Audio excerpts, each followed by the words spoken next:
XSplit open, if I do that and it doesn't work or it does something wonky, then I won't be able to set it back. So I'll try that later separately. Hi, everyone. Welcome to the Behind the Scenes. We're actually about to get started. It's going to be a fireside chat between Kate and I tonight, where I'm going to gush over Persona 5 and try and get her to play it, among other things.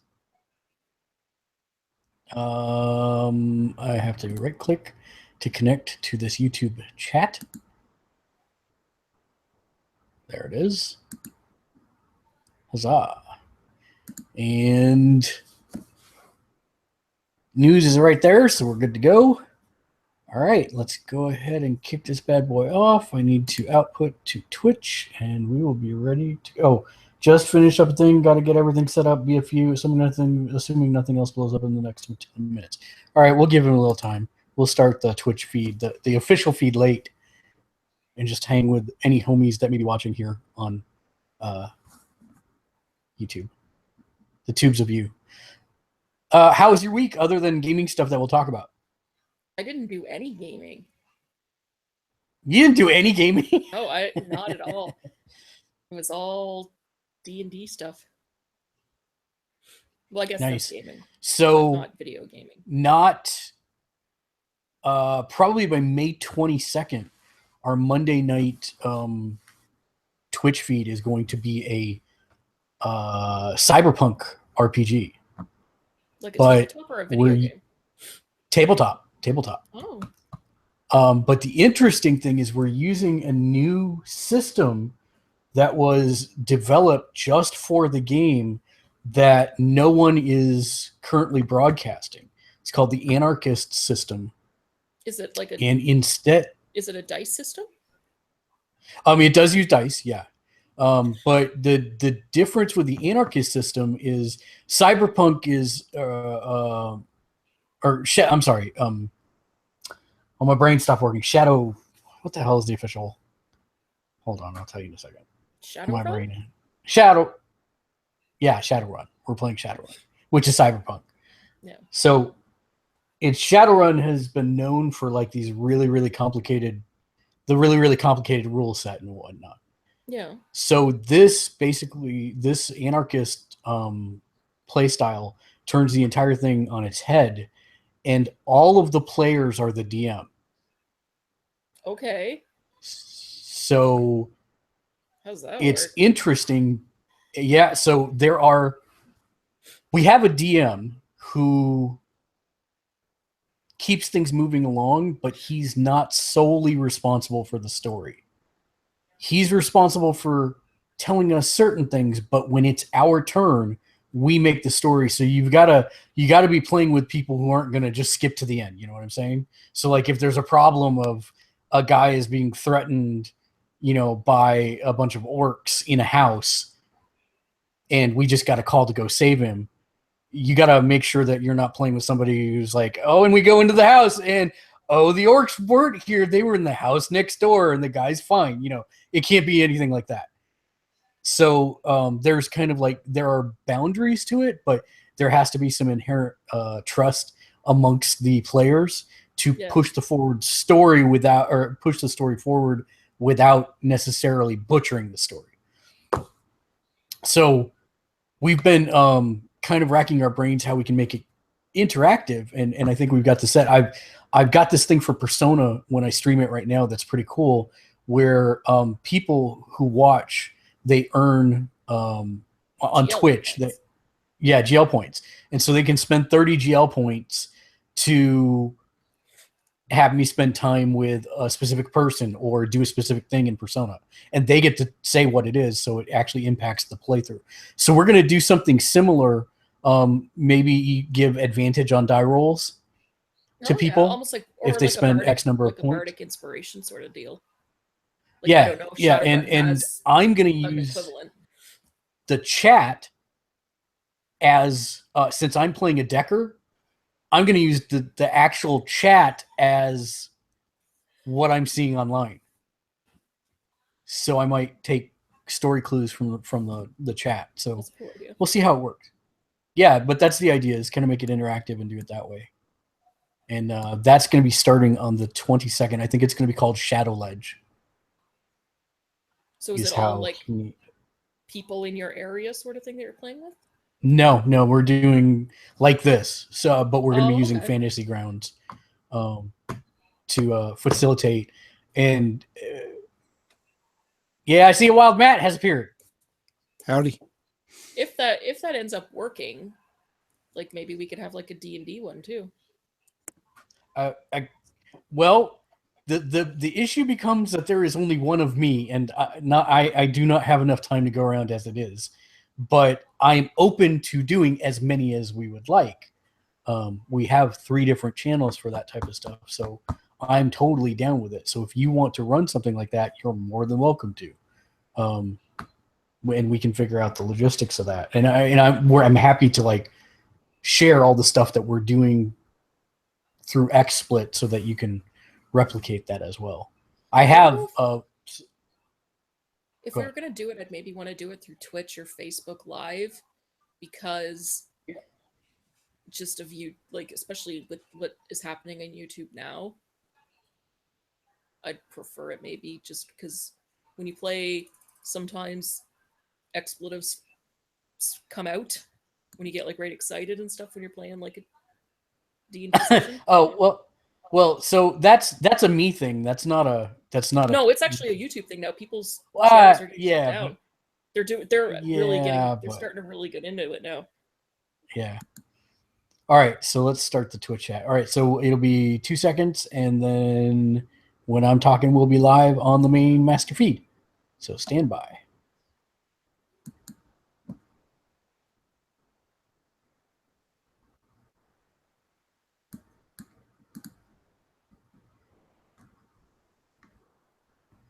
It's like a 25-second wait for Twitch to actually start.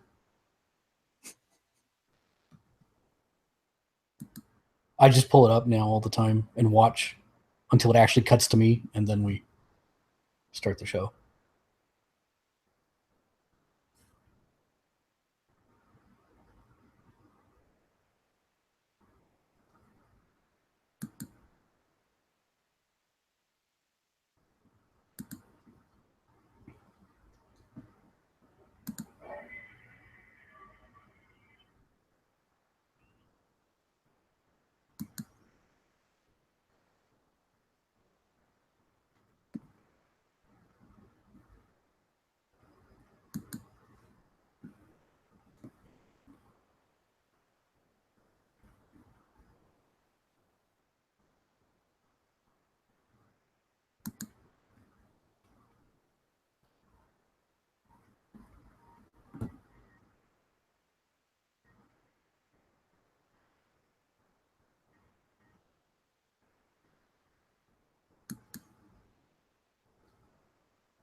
Hello and welcome to Gamersledge Podcast. Come on in, sit down, relax, have yourself a peanut butter Bailey smoothie.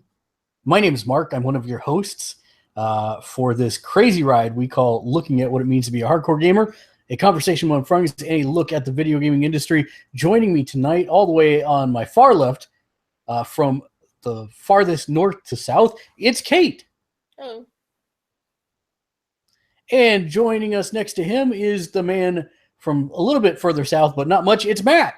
No, actually, I think I'm more south than he is. Yeah, I'd have to look at that. I'm not sure. You're in one of those weird places that seems like it should be north, but it isn't.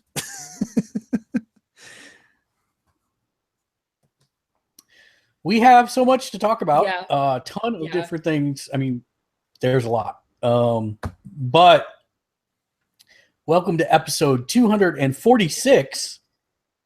We're actually closing in on 250, which I'm pretty psyched about. This one is entitled Marvel Heroes Omega and News. You have to say it like that. And News. And News. So let's start, as we always do, by going around the room, talking about what we've been doing and playing for the last week. Kate, I know your list is short, so let's go with you first. I played nothing. video game wise. I didn't even turn on my PS4. I played D&D and binge watched some more Critical Role, and that's all I did. So that's the other thing about Persona 5. If you were watching the behind the scenes on YouTube, I've been harassing Kate about playing Persona 5. Matthew Mercer is actually one of the main characters. I know that. But considering he does an excellent job. Considering I've got like so many other games I need to play, it's just like I can't add another one. Well, that Matt, is how the about noise you? of the modern, I know that you. I think that is the noise of the modern gamer that she just made there, because either you don't like the free games you're getting through your gaming service, or you've got too many games to play, or that's just the official noise of the modern gamer, I think. I'm not gonna lie, I made that noise for this month's drop or this upcoming month's drop. It would be fine if I didn't have the like big one already, which that happens. Yep. So whatever. Really, Witcher. Yeah, Witcher 3. I'm like at 42 hours in now, and I maybe, I don't know, I'm guessing maybe a fifth of the way into the game. Mm-hmm. So yeah, and that's not even playing Gwent more than like once or twice per person that I've come up against, and that's the ones that didn't just decimate me in the first round because all they have is hero cards. I'm telling you, I think I'm at 92 hours on that save file, and a good 45 hours of it is just Gwent. I did pick up, actually, I did play Gwent on, what was that? Is that GOG or is that? Yeah, that was GOG. Played some of the actual standalone Gwent game. They've changed all the card art. They've changed all the main characters' abilities. They've just revamped that whole thing. It's almost a completely, I mean, the structure's still the same, but the cards are different. So it's almost a completely different game. But so that's interesting, but, I played a little bit of that. See, I did start Persona 4, but I didn't even get to the part where you actually technically get your first persona. So yeah, I didn't get very far in that. Why did you stop? Because I came home and then my Vita just sits on a shelf while I play the big grown-up systems. Got it. And well, Witcher. speaking of putting things on the shelf, big grown-up systems, there's something else. Oh, well, I haven't actually done anything with it other than set it up. So, but yeah, a thing happened and we have a Switch now. So No, you cannot do it like that. You have a Switch now. Copyright infringement. Copyright infringement. So yeah, we have a Switch and Legend of Zelda. For those curious, it's the one with the gray Joy-Cons, not the one with the colored Joy-Cons. Actually just found it sitting at Walmart. And what? So yeah, just one sitting at Walmart. That's lucky. Yeah. That's lucky. It's kind of what led to there were a lot of considerations. There's my wife was really interested in picking one up, and we've got both boys' birthdays coming up over the summer. So, we're kind of working it in as a birthday / my wife threw in some money from her stuff, and yeah, just kind of made more sense to get it now rather than wait, because obviously eventually they'll be in stock regularly. I mean, they're still horribly common compared to the NES Classic, but it's not saying much. So yeah, got that in Legend of Zelda and a Pro Controller. And the one thing I do know about the Switch is you don't realize how small it is until you have it in your hands. I mean, this thing is dinky. I mean, it's not that much bigger than this. The putting the Joy-Cons on the side makes it seem a little bit bigger, but when it's just the tablet itself, it's not big at all. It's thicker than your average tablet, but it's a really, really, really small device for a console. Setup was kind of a pain in the butt, mostly because of the way they changed how their online accounts work, and you had to recreate and link your new and your old account. That was kind of painful. Had a problem getting it working through one of the inputs on my receiver, so I just switched to a different one and it worked fine. You switched to a different one. I switched, yes. But so far it's been just on the TV, just with the Pro Controller. I haven't actually played it. The two boys have started Legend of Zelda, Breath of the Wild. I have not. I've seen a little bit of it, so I've got an idea of, what it's like and how it's going. So I think Keegan just got to basically through the tutorial, I think is what he just finished now, and got the beginning of the story plot. So yeah, that's going on. Nothing else really on the horizon yet that we're super looking for on that one yet.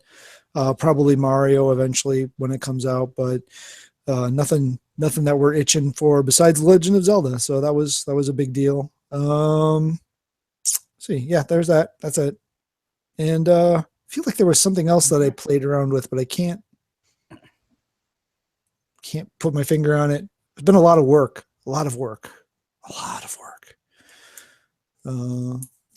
Well, let's see. I had to write it down. I played APB Reloaded, which when that game originally came out, it sounded intriguing because it's cops versus robbers, and you pick whether you want to be cops versus robbers, and is that the Dave Jaffe online one? And no, I don't think it's Jaffe. I don't think this was Jaffe. You're not talking about Drawn to Death. No. I think was it Calling All Cars? Was that his one where it was? No, Calling All Cars was his. Yes. Okay, yeah, but it is a similar thing where you're chasing cops and robbers around, right? No. Okay. It's think GTA. Oh, okay. With cops and robbers, pretty much. All right. And if you're a robber, you walk up to people and you threaten them and take their money, and it adds to your notoriety. And anyways, it came to consoles, and I was excited to see it for the PS4 because I had always wanted to check it out, and I just had never downloaded it. I knew it went free to play a while back after it almost went bankrupt, basically. And so I wanted to check it out now that it was on console. And I have to say that is the worst running port of anything that I've ever seen brought to a PS4. I mean, stutters like nobody's business. You would get stuck on stuff and the game would just hitch. It crashed like 4 times on me. And the 4th time I was like, nope, I'm done. And I wanted to stress something. I know we don't normally say this in our day-to-day, but the whole reason Gamersledge was built was to help you invest your money and your time wisely into video games. And this is like one of those things that I cannot say strongly enough. Stay away from. Don't even bother, because it's like an 18 gig download. Wow. And if you're going to invest that much time to download it and then try and play it, and that's how it acts, I was surprised. There were not a lot of people on it, and I could see why. What was this again? Sorry? So yeah, APB Reloaded. I don't know what that is. All Points Bulletin is what APB stands for. I know. APB Reloaded. So do not want. Yeah, do not want. Mm-hmm. Clash Royale, of course, got that in. They're doing this thing in Clash right now that's super interesting. You team up with a clan member, and you have so if you're not familiar with the Clash Royale, it's basically a tower defense game, except that it's more about tower attacking than just about defense. It's about both an even mix of attack to take down the opponent's towers and then defense on your side to protect your own towers. And you've got 2 tertiary towers and then your main castle. So in this mode, you get teamed up with a clan member, and it's a double castle, and each person has their own mana and plays their own cards, but you can see what they're casting on the field and build strategies off that. And you're playing against 2 other people from another clan, and it doesn't affect your single player ranking at all. but it's a hell of a lot of fun. And every other week they keep making the clan chests, which you have to participate with the clan to get, which are amazing chests, especially if you max them out to the highest level. Every other week the clan chests are taking form in this, so in that clan battle. So it's actually been a lot of fun. So that's been fun. Still playing Star Trek Online, getting really close to maxing out all the reputations, but then they added a brand new reputation this week, so I got to start working on maxing that out. I played Destiny yesterday. Wow. For like 3 hours, and the whole time we played, it was nothing I had ever seen before. So I actually had fun in Destiny. That was really surprising. Of course, all of my gear was outdated by the new currency that gives you new gear that, like, I'm not even strong enough to do the weekly strikes anymore.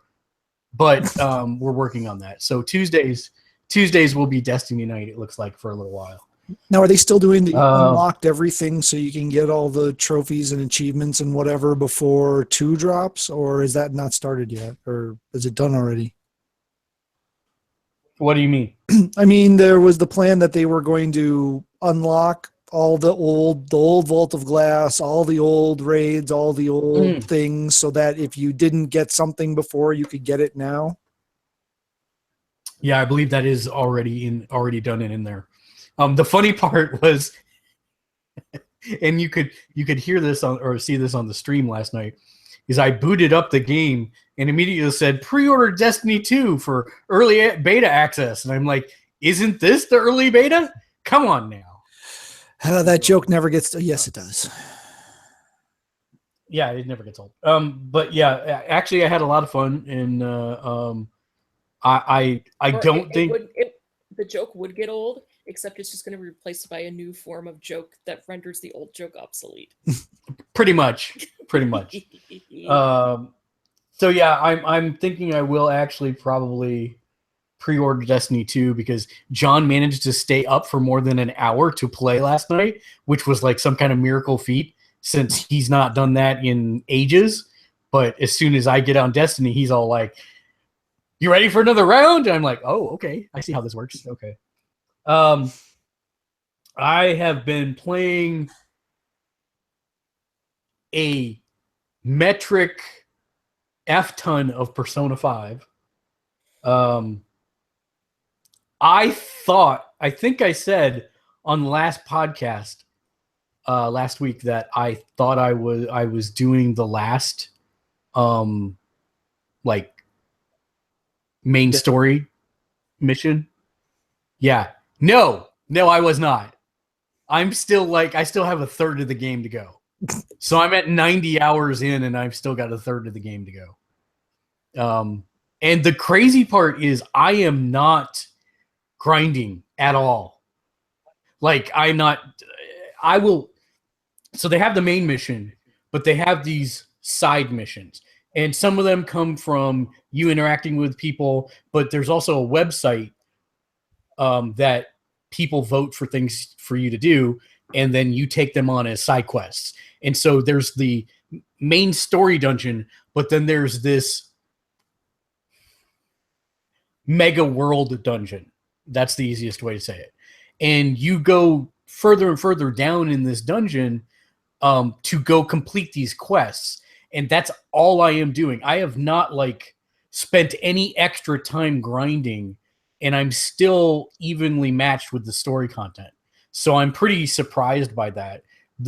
I've always felt it's been a little bit more grinding in the previous games. This one strikes a really nice balance between the story and doing these little side missions just to check them off your list and get the money and experience for them, which is something you do actually need to complete the main story stuff. I'm not being super grindy in it, and I've put 90 hours in it. So I'm really pleased with the gameplay. I'm pretty sure, I've not read any spoilers or anything, but I'm pretty sure there's a new game plus mode. And because I think I'm not going to end up being able to max out all of my stuff on this run, I will do a second playthrough to get the platinum, because this is a game, like, I was heartbroken that I did not do Persona 4's platinum, but you have to use a guide from day one. And I will tell you, Matt, did you start using a guide? No, I was just playing. Will not give you any spoilers. Use a guide, and you will pick up the platinum in one playthrough. I know that's not normally how you play things, but you actually see more of the story this way than if you do it by guesstimating. And so that's kind of a cool thing, in my opinion. So that's why I recommend, if you're starting, don't feel bad about using a guide. You'll actually get more enjoyment out of it if you do. And then the other thing I played another metric ton of was Marvel Heroes Omega. Do you have some sort of time dilation device? Because I don't sleep very much. Neither do I, but holy cow. Yeah, most of it was logged this weekend. I streamed it on Friday.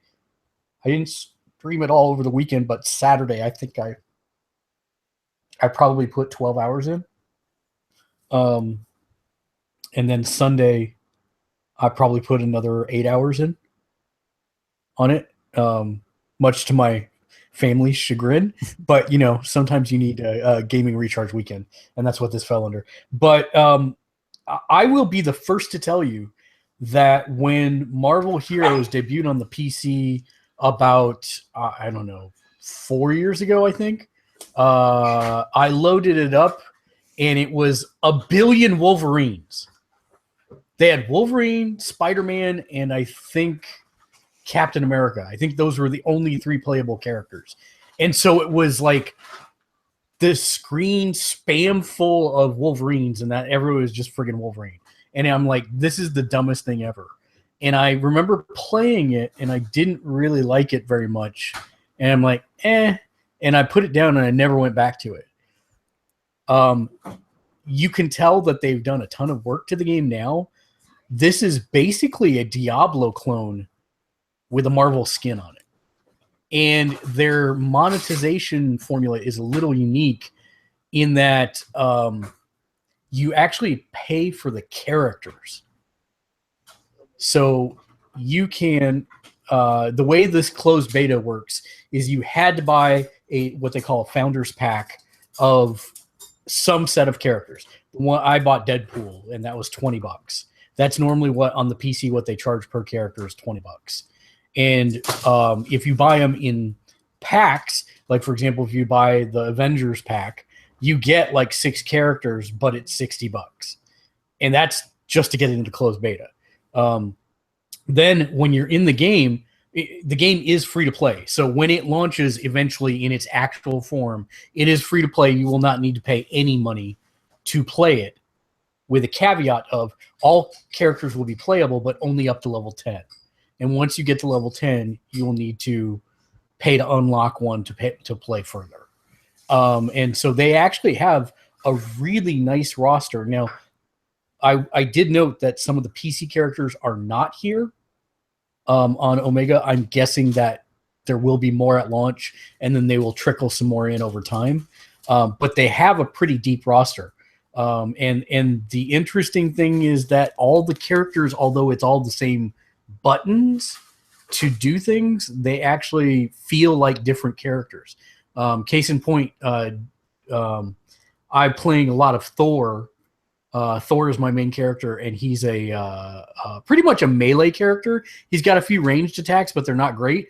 But the biggest thing for him is he's got an interrupt attack where he takes the hammer and he smacks the ground. And of course, everybody is like, "Wah!" As he smack the ground. And so I am like, it sounds like I'm building a sentry from Team Fortress 2 or something. Because when I run into a bunch of bad guys, all I'm doing is whack, whack, whack, whack on the ground. Whereas Jean Grey, her very basic attack picks up a piece of rubble and ricochets it against all the bad guys. So even though they're the same attacks, they do different things. So it's actually a lot of fun, and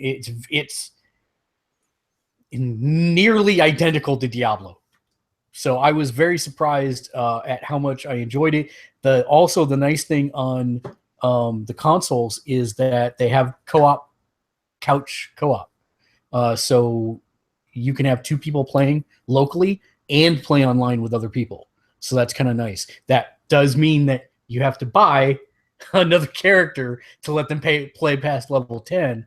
But, I had my wife sit down Magic from the X-Men.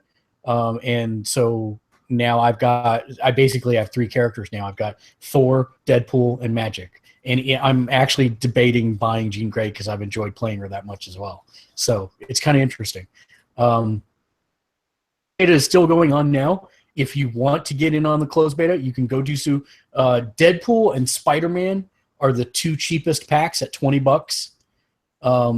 And when you buy that, you will get enough in-game currency on top of that to buy a mid-tier character as well.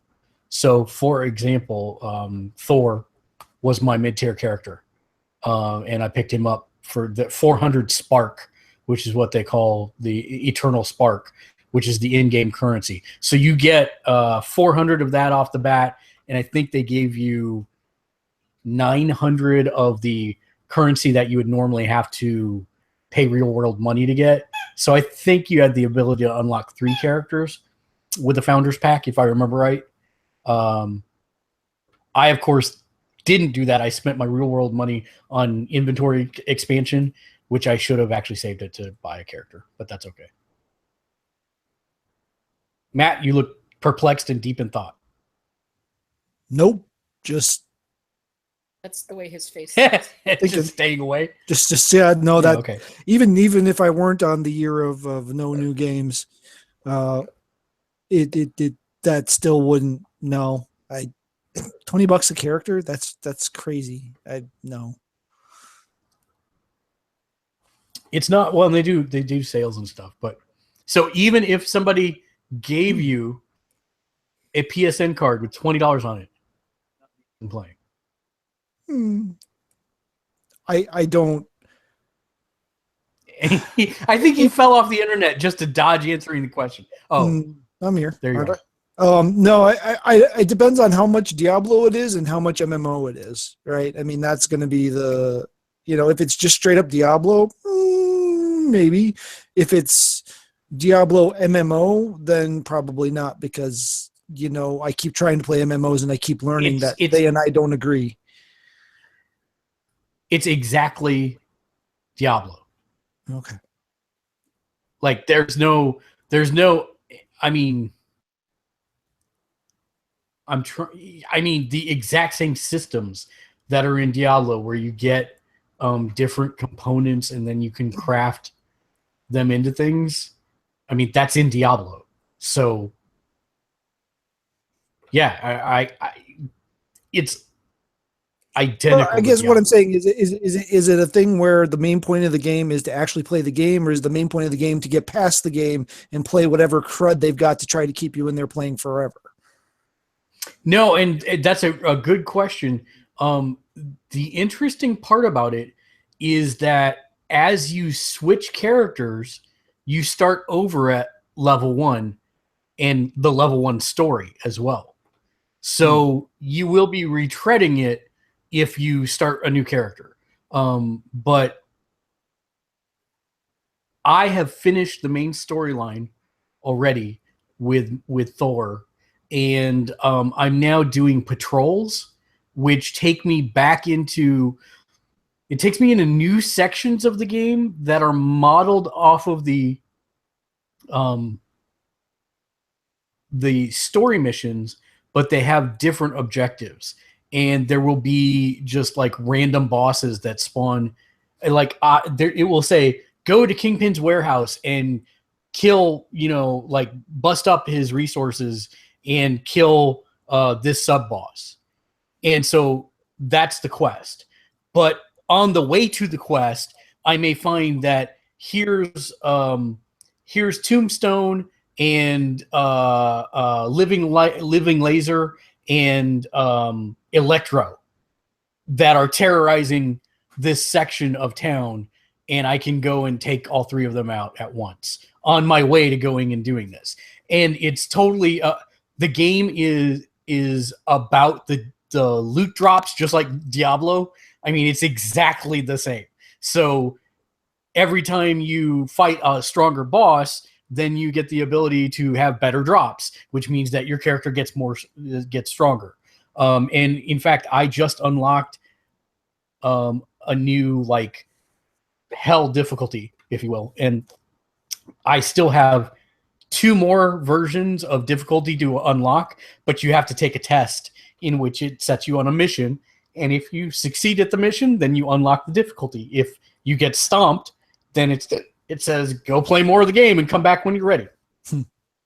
So it's I mean, I'm not lightly making the Diablo comparison. It is I would say, like, I'm surprised they don't get sued for some kind of system intellectual property right plagiarism here, because it's really just Diablo with a Marvel skin on it. All right. So if you like Diablo, you'll like this game. If you hate Diablo, you'll hate this game. That's a pretty straightforward way of looking at it. Yeah. Other than that, I watched a bunch more Mystery Science Theater 3000 revival. They are continuing to be quite good. Oh, and because I don't know if it was last week on the show or if it was in the chat in private, Matt, you mentioned that you had started One Punch Man. Yeah, I think it was in the chat. I was going to mention that tonight, and I hadn't. I was going to come back to it. Hey, what's up, Nick Jones? How you doing? He said hi to all of us. Hi. Yeah, so I had only watched through like episode 3 or 4, and I really liked it, and it was just one of those things that got shunted off because I didn't have time to finish out the series. And so after you said that, I'm like, I really liked that. I should go back and watch it. And I completely mainlined the whole thing. So all 12 episodes done and gone. Yeah, I haven't watched another one since the 4th one. So since the last time I mentioned that I watched it. But yeah, I got through episode 4. That's exactly where I stopped. Your cell video made sense, which it wouldn't have if I hadn't gotten that far into the series. It wouldn't have made sense because that's where the supermarket thing comes up. Yeah, yeah. So that's like I when I saw that for the Cell Games thing, I'm like, how are they even going to do this? And then, of course, yeah, that was good stuff. So. Well, since we're on that thread, one of the other things I did do was when every week I go through the list of new stuff, even though I'm not going to download any of it. And there was a new video app called VRV on the PlayStation Store, and one of its main things it highlighted was season 2 of Attack on Titan. Okay, fine. I didn't finish season 1. I should watch season 2, which is still airing, I think. So I downloaded that. Right. You have to create an account and get in there. And it's pretty good. The commercials are all in like low def, like standard definition. So when it switches to commercials, if you don't pay for it, you have one commercial every, is it 3 commercial breaks for a half-hour show, I think, or something like that. But it's only one commercial.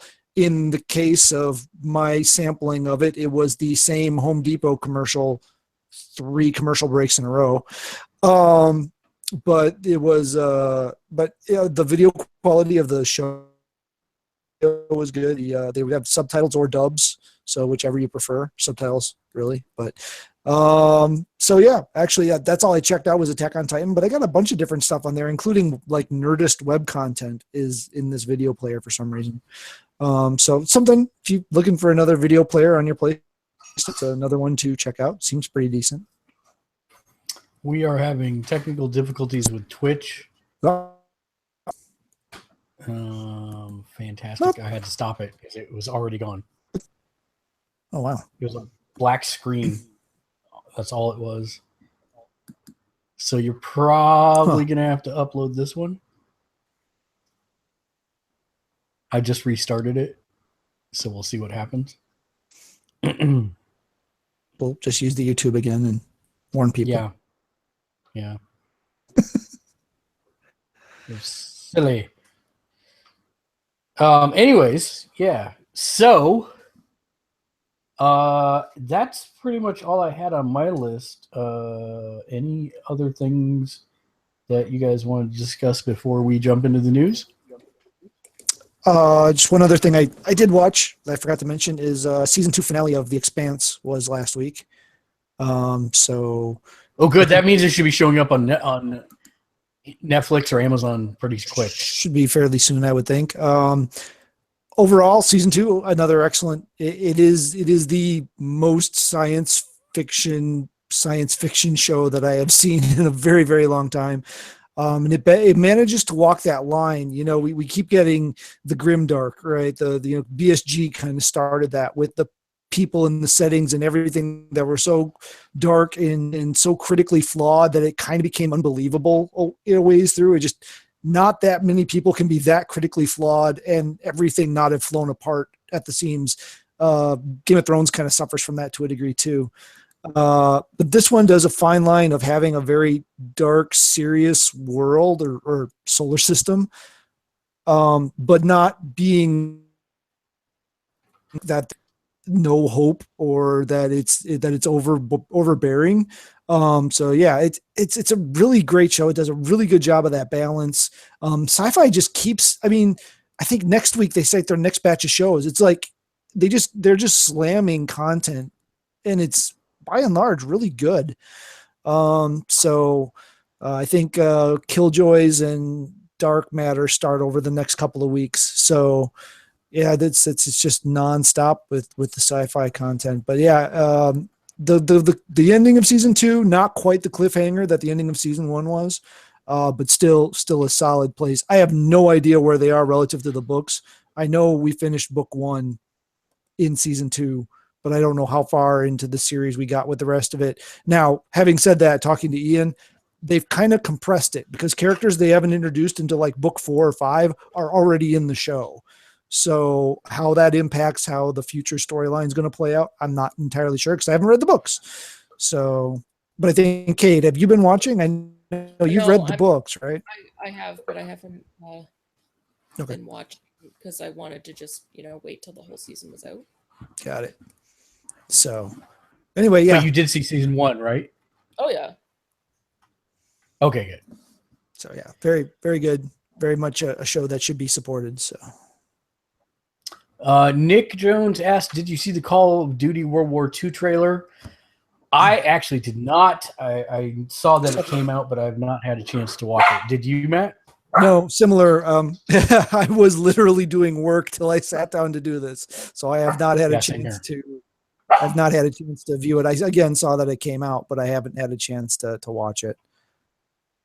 I didn't watch it because I have no. So we'll probably.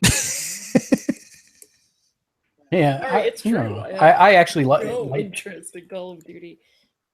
It's one of those things that like I enjoyed the up until Modern Warfare 2. I would like to see them succeed again, but they have just made bad choice after bad choice. So it'll be interesting to see what they do to try and bring people back to the fold and continue making Activision all those Activision bucks. So we'll see. I still hope that they'll keep listening to me and a couple other folks I know talking and just like release the story mode for like a discounted price and just let me play the story mode because the story modes of those things are actually generally not bad. They're enjoyable. They're set pieces, but I wouldn't mind playing the thing, but I'm not going to spend hours and hours and hours in multiplayer. So I don't want to pay when that's like the big chunk of the price you're paying for is the multiplayer. I don't want that. Just give me the story mission and let me just play that part. And sell me. I think that would be a really good model for them. I think they would draw in people that aren't buying the game or aren't buying the game until it's super cheap, just so they don't feel like they've overpaid for something that they're not going to fully utilize. I am double checking because Nick asked a follow-up question. I think I've got it in the news, but I want to make sure. I do not. Did you watch the Battlefront 2 trailer, which I already know the answer to? Yes, I Yes, did. yes, most definitely. Yeah, which I'm totally down with that story. Give me the Yeah, bad guy story. I'm anything that all feels for like that. it. Well, see that's the thing though. They're kind of hawking. Okay, yes, I know this is old EU, but they're kind of hawking Mara Jade there, right? Because the whole thing with her is she was the Emperor's hand, but she wasn't considered evil because she thought what she was doing was right. That's kind of the story of this character too, right? Is she's an imperial loyalist. She lived on a world that was a core world that was protected by the Empire, that she really didn't have any strife or conflict in her life and has no idea why these rebels are rebelling, right? So you're playing from a perspective of not one of these like Grand Moff Tarkin just by the way they look. Even before they do anything, they're evil. You're actually playing from a normal person.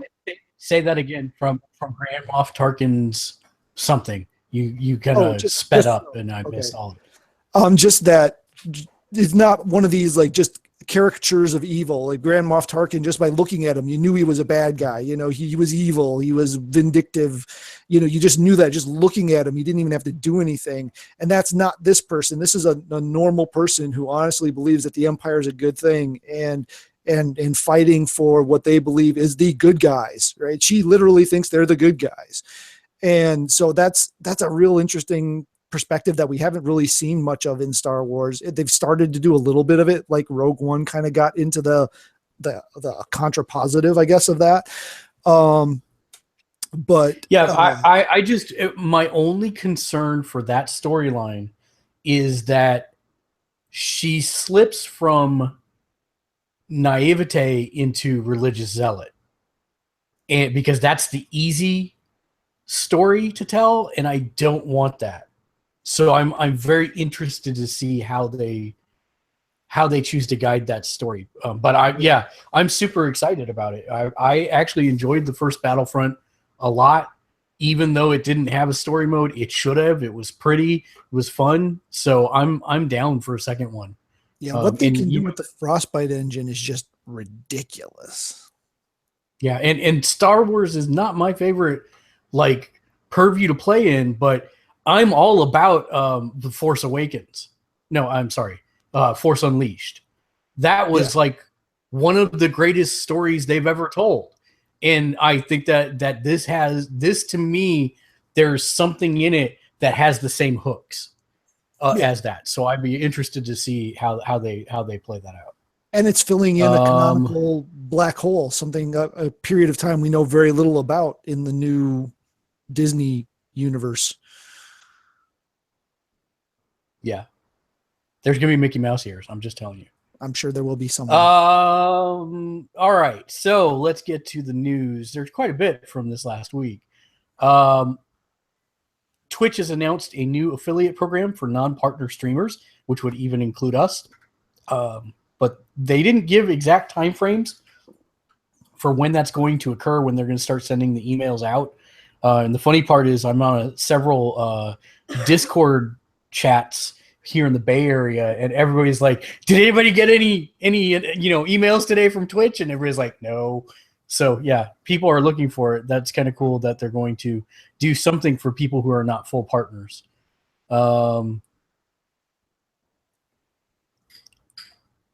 There was an interesting how can I say this?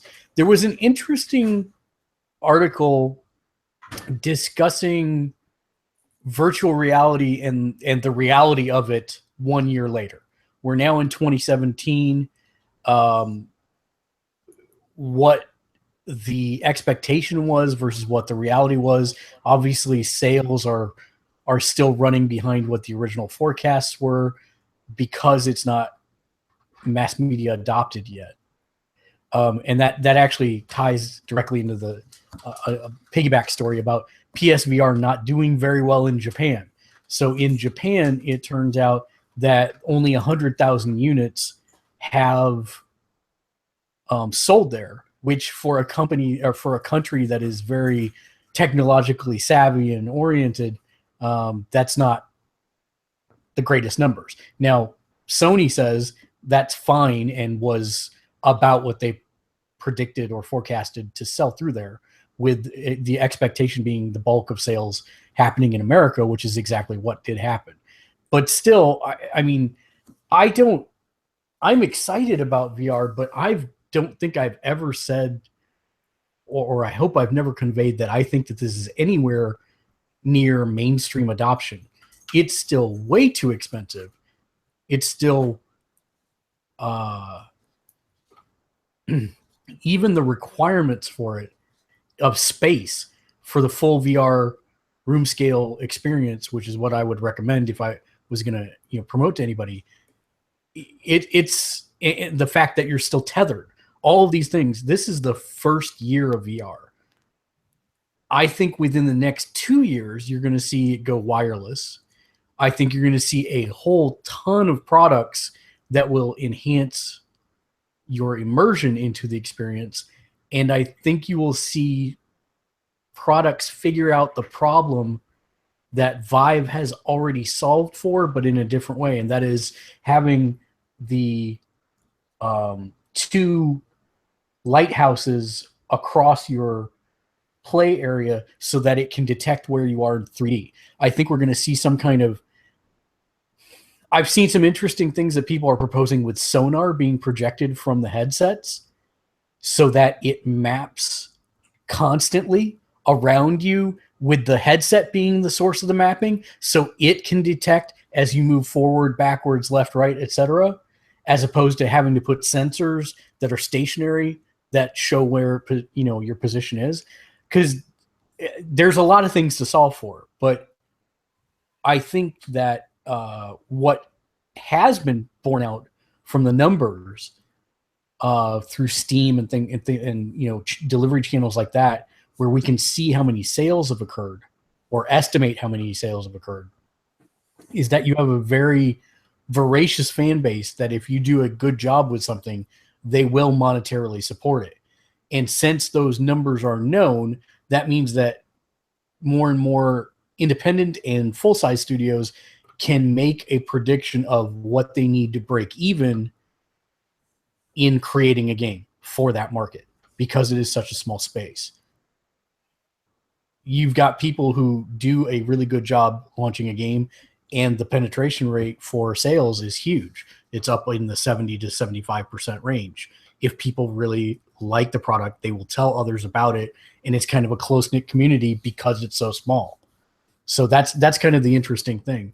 And now I'm interested even more to see what happens over the summer, because a lot of titles that were PlayStation VR only are now coming over to the Vive and the Oculus Rift. Case in point, Batman was released this week, which I do not have in the newsfeed, but Batman VR, which is an amazing VR title, is now coming to the Vive and the Oculus store. So I'm interested to see how well those sell for those manufacturers.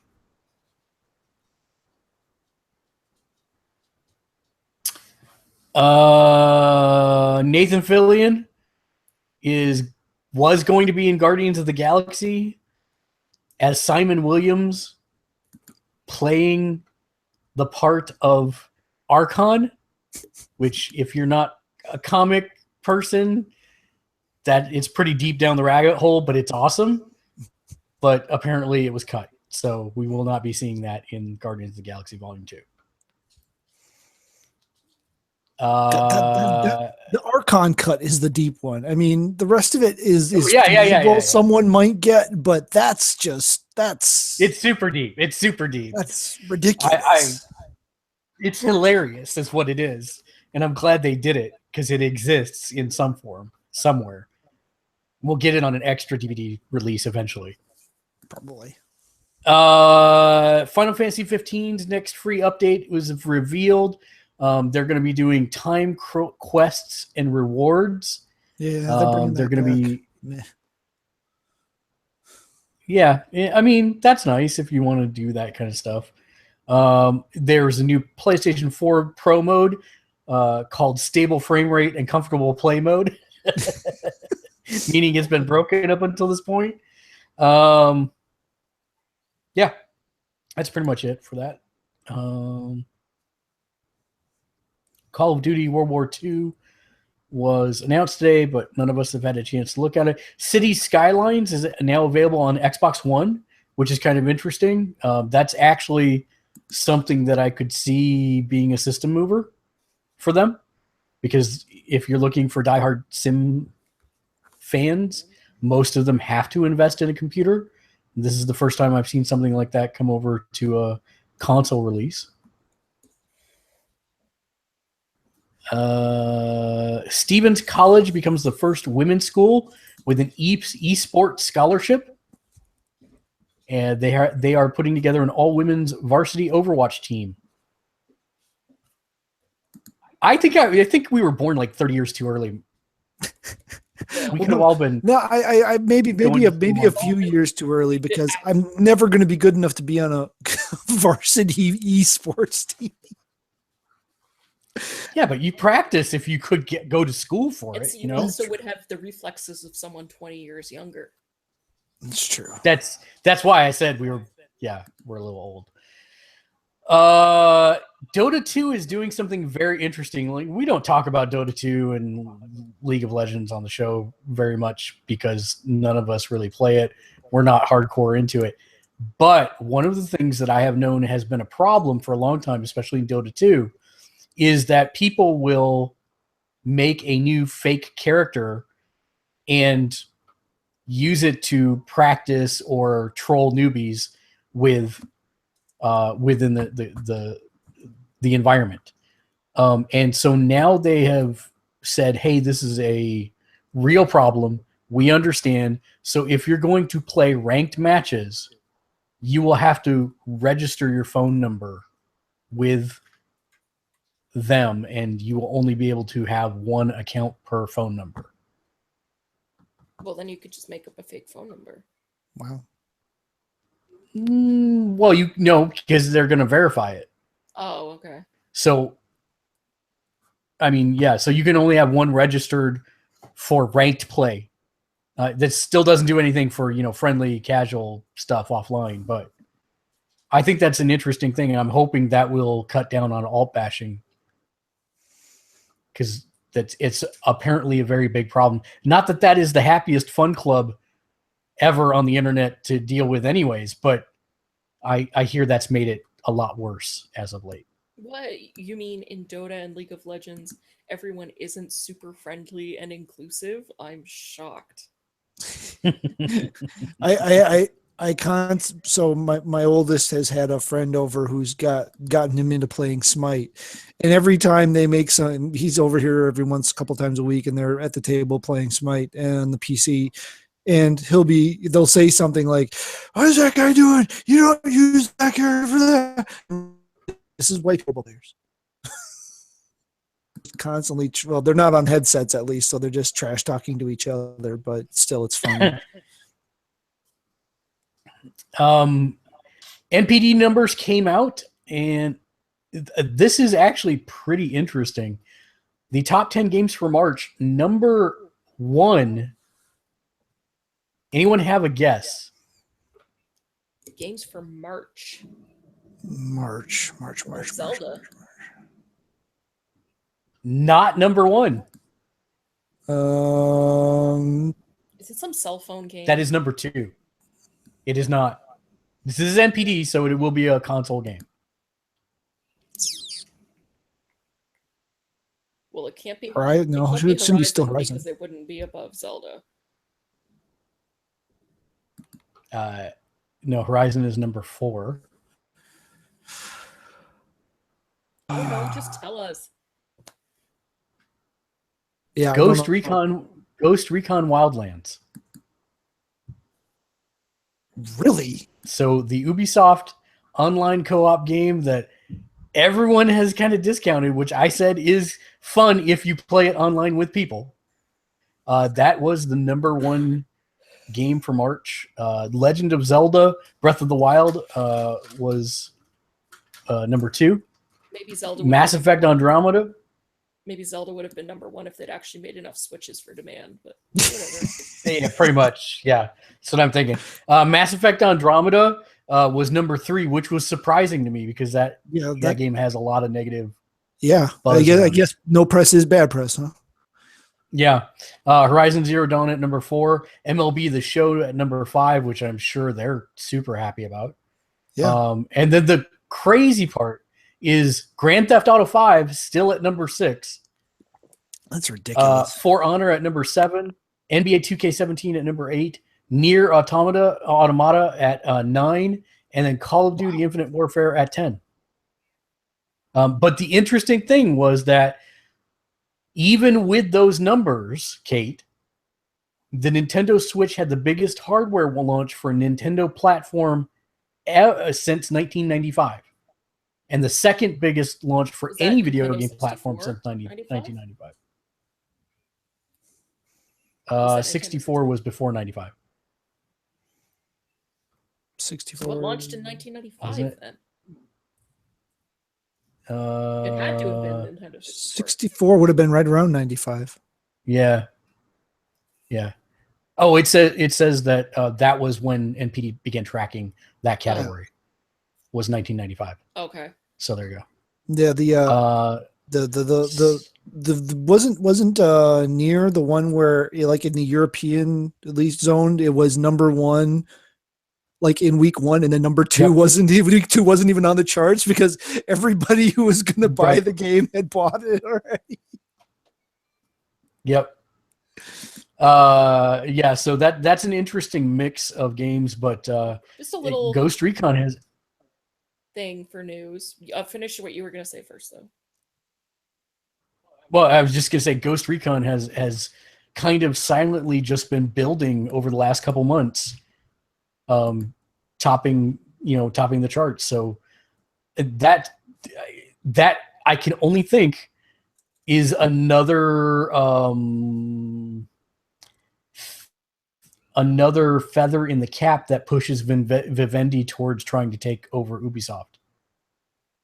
And then turn all their games into, well, they're French, so not pachinko machines, maybe cigarello machines. Well, Ubisoft, say what you will, they seem to have gotten the message.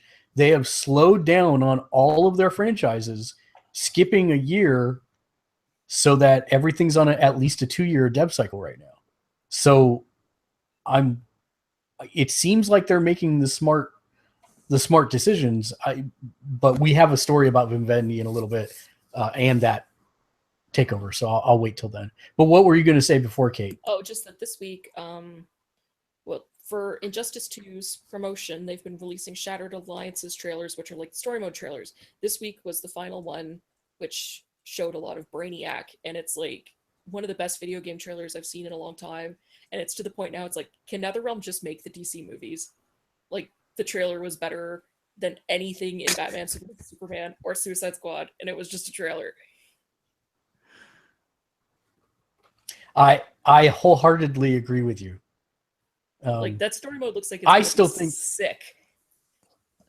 Yeah, I mean, I still really enjoy Injustice's story mode. I think Injustice was a way better story than Batman vs. Superman, the movie. Yeah. And, like, I mean, Mortal Kombat X's story mode was great for an RPG, let alone a fighting game. Like, for a fighting game, it's like, Shakespeare up here and everyone else is, like, down here. Yeah. Speaking of fighting games. Go ahead. What, Matt? No, I was just going to say, I mentioned this earlier in the chat, but Batman vs. Superman and Suicide Squad are on HBO now. I hadn't checked in a while, and I went back and looked, and they're on there now. And I haven't watched either one, but I was like, nope, can't watch it because Man of Steel's not there. I'm telling you, you're not missing anything. But you don't understand that's part one. If I'm going to ride this chaotic on fire dumpster down the hill, I need to start at the top of the hill and ride it all the way down.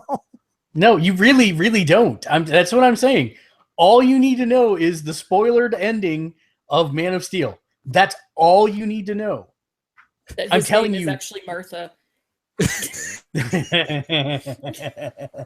Everyone. I'm telling you, You so don't need to know anything going into Batman versus Superman. Lexi did not, and she followed it just fine. You don't. She was disappointed. Apparently, it's so dumb you don't even need to know how to count. Wow. So speaking of fighting games, going back to my transition, even though we were not talking about fighting games anymore, TBS is airing a Celebrity Street Fighter V tournament, and Street Fighter V is so boring. Yeah, well, the funny part is Shaq is playing, and it's Shaq and Grammy winner Lupe Fiasco, NFL running back Reggie Bush, and WWE star Natalie Eva Marie. And all I wanted, and I was very disappointed because there's no Sakura in Street Fighter V. Shaq should be playing Sakura. I'm telling you, that would be the best. Shakura? So he's got to play. Yeah, Shakura. Exactly. Thank you. See, I didn't even have to do it because you're on my wavelength already, Kate. It makes me want to kill myself that I am. Although I'd like to see. And Matt's laughing so hard because I called this a while back. Shaq must have to use an arcade stick though, because it seems like a controller would be way too small for his hands. This is true. He totally is using an arcade stick. Yeah. Oh he's my totally gosh! using an arcade stick. Speaking of bad controllers, the dog head is horrible. The what? Horrible. The dog head that comes with the dog Switch. head? It's terrible. The little controller thing you mount the Joy-Cons on to pretend it's a real controller. Oh no. Yeah, the $70 for the Pro is definitely worth it if you're going to be playing Zelda or anything that you've got a normal controller type thing for.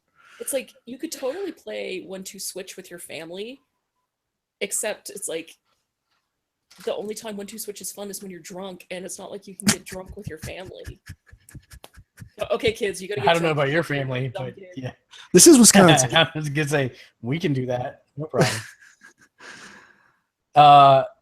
So DC is introducing a new comics banner, starting off with Dark Knight's Metal in August. The whole idea of it comics banner. Yeah, it's called Dark Matter. Dark Matter is the banner. And this is like, I'm okay with all of this except for the one of the first ones that they mention is called Sideways, and it's written by Dan DiDio, and I usually like his stuff.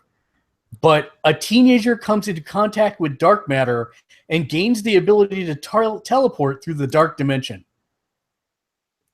Screw you guys, his name is Cloak and he works for Marvel. Yep, pretty much. Like, I'm like, really? You're just straight up ripping off Marvel now? They rip each other off all the time. They've been doing it for like 50 years. They don't do it that blatantly. I mean, even if you look at oh, Matt, help me out. The Justice League ripoff that basically was the Watchmen were then patterned off of. Oh, come on, help me out here. I know exactly. I know exactly which one you're thinking of, though. It's not Squadron Supreme. Squadron Supreme is, but even when you do Squadron Supreme, the characters are, you know what they're referencing, but they are their own characters. Almost. This just seems like a flat out blatant ripoff. No, it's just because you're such a Cloak fanboy that you're about it. You're not wrong. No, nothing factually incorrect. Now, if he ends up needing a character of light to balance him out, so he doesn't actually just become consumed by the darkness, then we can just call total BS on it. Yeah, well, I'm thinking Batman's gonna be that in this because Batman metal. So is it? Let's see what else we got here. is made of metal or he's in a heavy metal band. You know, have you ever watched Both. that Can video it be online? both, please? He's a cyborg. But have you in a watched that heavy- video? No. There is a Batman death metal animation thing that is amazing, actually. It's Nightwing, Robin, and Batman, and they're doing death metal. It's pretty awesome. I'll find you the link after the show. Yeah, it's you're talking about the one to the Death Clock song, right? Yes, to the Death Clock song, exactly. Yeah, okay. So I mentioned earlier in Persona that there's a website that people can go and vote for things for the Phantom Thieves to go change their hearts. And God bless the internet. Someone made the site for real. And the site in the game, all the posters are anonymous. And in this game, it makes it so that everyone who posts is anonymous. And so half the people are just regurgitating the verbiage that shows up on the site on the real world site. But then other people are like, I don't know, it's this weird like meta thing that kind of exists in both places. It's pretty cool, but it's called the fan site, and it is real, and it's online, and it's pretty awesome. It looks just like it does in the game. It's pretty cool. And it's not from the amazing part is it's not from Atlas. Atlas has nothing to do with this. This is a privately owned thing. And it's not a viral campaign. It's It's not a viral marketing campaign.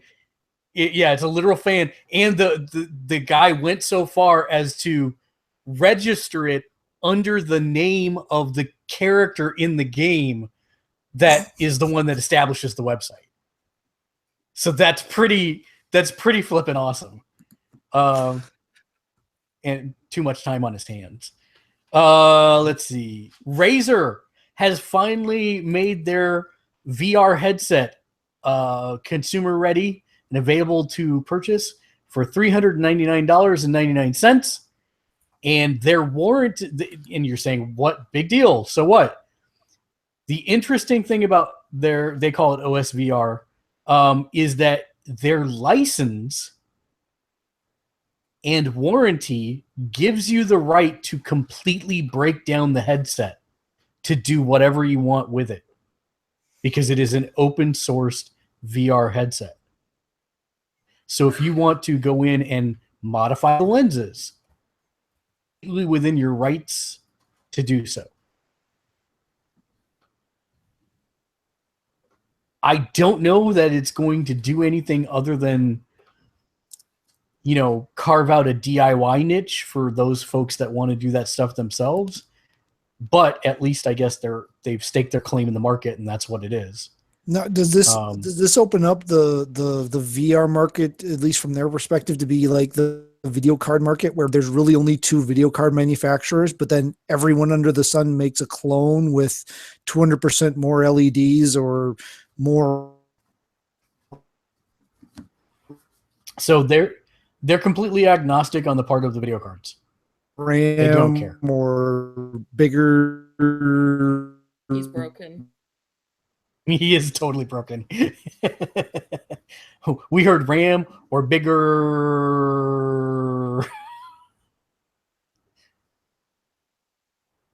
And he's saying like so to if there we go. There's only. I still have the feeling he's like 10 minutes behind us. Probably. Wisconsin internet.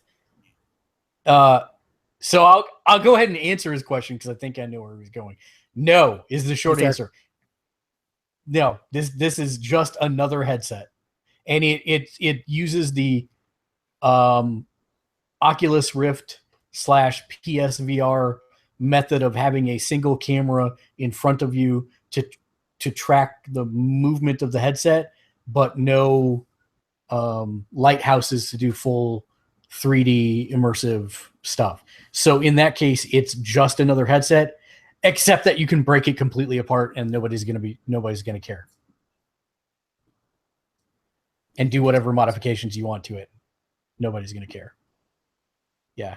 His frozen because his heart's not open. Oh, there he goes. He'll be back. Yeah, he'll be back. So, Kate, do you watch the Marvel movies? Yes.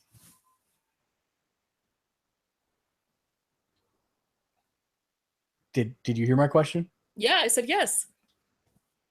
Oh, no, it never came through on my side. Sorry. So remember how they said originally that Infinity War was going to be two different, like two back-to-back movies? Yeah, they lied.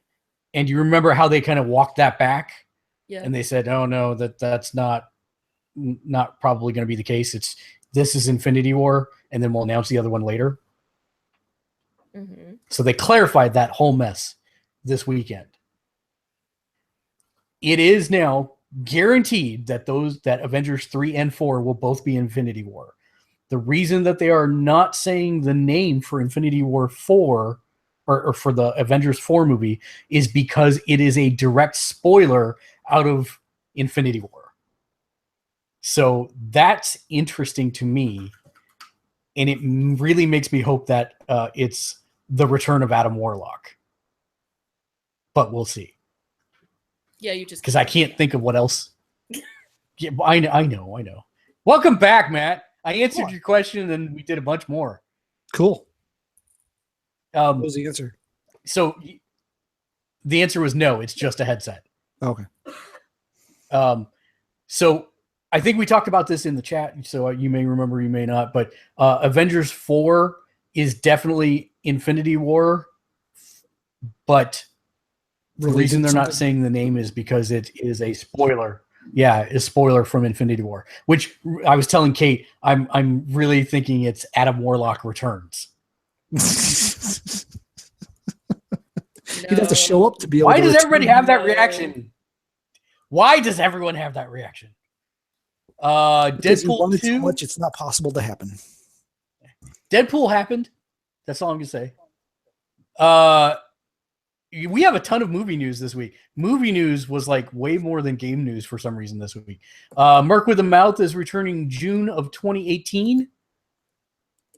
So that's over a year away. June 1st, 2018 is when Deadpool 2 will launch. New Kingsman trailer. New Kingsman trailer came out, and it looks amazing. Completely not the direction I thought they were going to go with it. So that looks good. Harmonix details upcoming changes to Rock Band Rivals. Did you see this, Matt? I did. And so you can start playing again. Yeah, pretty much.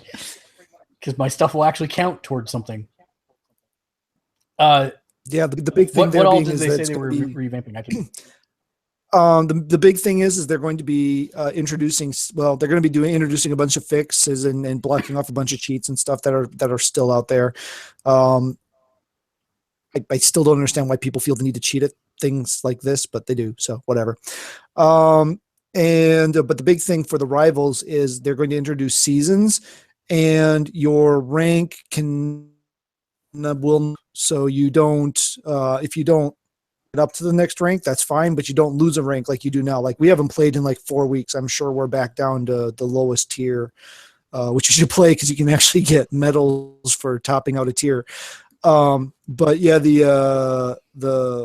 so you won't lose your progression like you do now. Like, you know, that's why I would talk about on Tuesday nights, I'd be sitting there playing just to keep us, you know, just over the line, because you're being ranked tiered against everyone else. And if you don't make the top X percent, then you drop a rank, or rather progress, stay the same, or drop. And now they've taken away, well, whenever they drop this, will take away the dropping option. And no real details yet on exactly how the seasons are going to work, or what they're going to, how they're going to reward the end of those, but I'm sure it'll be an outfit. That's what it always is. Well, if you were like me and we're still holding out a shred of hope that Final Fantasy VII Remake would see the light of day for the 30th anniversary of Final Fantasy, you can probably let that go now. Because basically what happened was there was an investor document that got shared out that showed all the IP that released in fiscal year 2017. We're now in fiscal year 2018 for Square Enix, which started April 1st. And this document shows all of the games that will be released in fiscal year 2018 and beyond. And for all the ones that are being released in fiscal year 2018, they have dates next to them. Whereas the ones that are not to be released in 2017 have no dates in them. And the ones that have no dates in them are, of course, Kingdom Hearts 3, Final Fantasy VII Remake, and Marvel IP license. That's okay. There's enough this year. Yeah, 2018 at the earliest. So, yeah. Then we'll actually have Dissidia console port. Nah. Who needs that? Let's see. Hey, Lock you and have your Key, stupid which is Adam an Warlock dream. Let me have this dream. yeah, no, you can have it. You can have it. You can have it. Lock and Key, which is an interesting comic book, is actually getting a TV adaptation coming to Hulu. So that's interesting. I actually have the board game for that too. Oh, that's an animated GIF that I thought was funny. South Korean presidential candidate's ingenious plan to court younger voters is to give away StarCraft maps, which probably would work in Korea. Not so much here. Do you see StarCraft went free?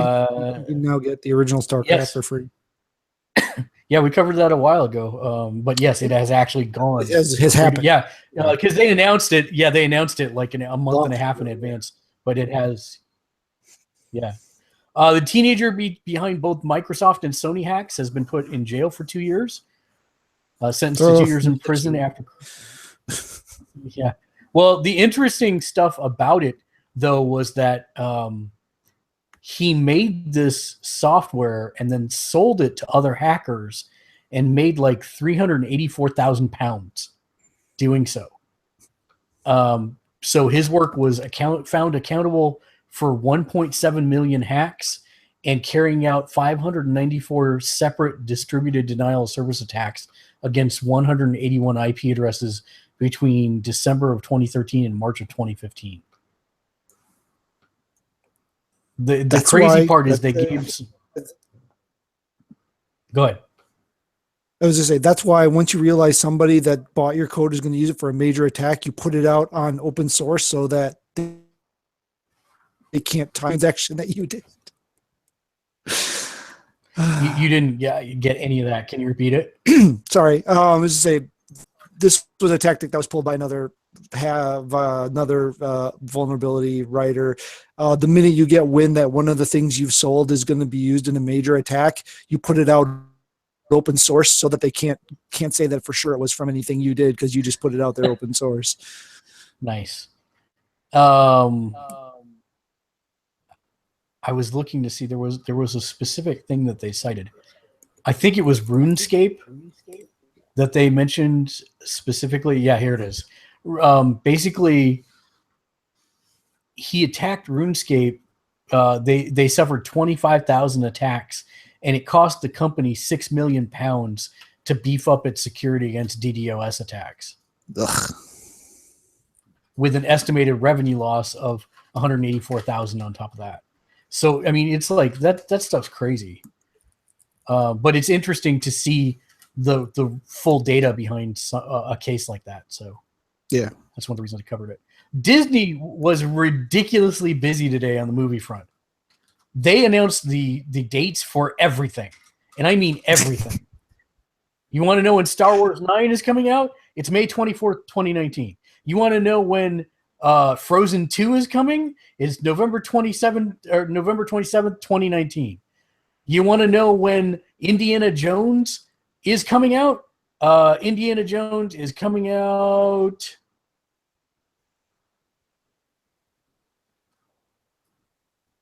Well, I know they released it, but suddenly I'm not seeing it in the list. July 10th, 2020. That's just Wreck-It Ralph breaks the internet. Wreck-It Ralph 2 will release November 21st, 2018. And then The Lion King, the live-action Lion King, will release July 19th, 2019. Gigantic, a new animated film based on the Jack and the Beanstalk fable, will be November 25th, 2020. A Wrinkle in Time will be March 9th, 2018. And a movie called Magic Camp will be released April 6th, 2018. I do not understand why they would do this all in one day, I guess. But hey. Because why not? Basically, Why not? they had to let all the other companies know when they can plan their movies for, because you can't compete with Disney any at all.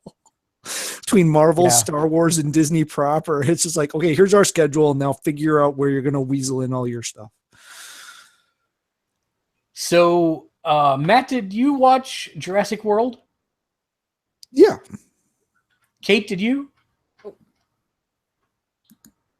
Matt, are you on a scale of 1 to 10, what kind of Jurassic Park fan would you classify yourself as? You mean the first movie? Realistic. Wow. Shut up. I made that. Has answers. I made the fatalistic choice of reading the book first. So of the book, like a 10. Of the movies, like the first one's like a 6, and the rest of them bottom out really quickly. Get out of here. See, I did it the opposite way. I watched, the first movie is totally a 10. And then I read the books and I'm like, this isn't right at all. So yeah, no, I get it.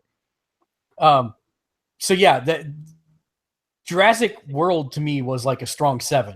So I was pretty pleased with it. It wasn't bad. But big news for Jurassic World 2 today, as it's been confirmed that Jeff Goldblum will be returning as Ian Malcolm for Jurassic World 2. I'm just going to tell you how I feel about that. The funny part was on my Twitter feed. That's exactly what I put as I said, my impression of Jeff Goldblum.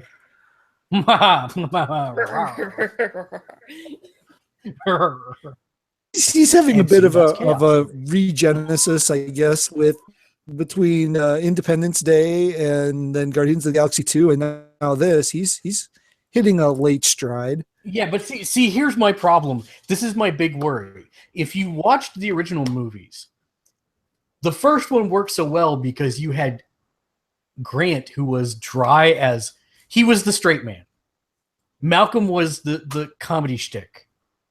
See, and that's why number 2 failed, because it was too much Jeff Goldblum, not enough Sam Neill. The third one was too much Sam Neill, not enough Jeff Goldblum. You have exactly got it, because it was all Grant and no Goldblum. They are the yin to each other's yang. And so my worry is Chris Pratt is most definitely not Alan Grant material.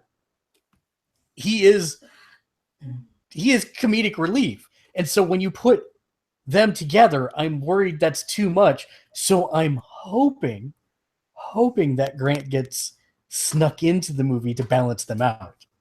That would be an awesome surprise.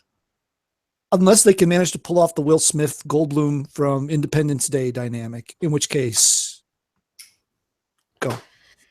Yeah, that could be.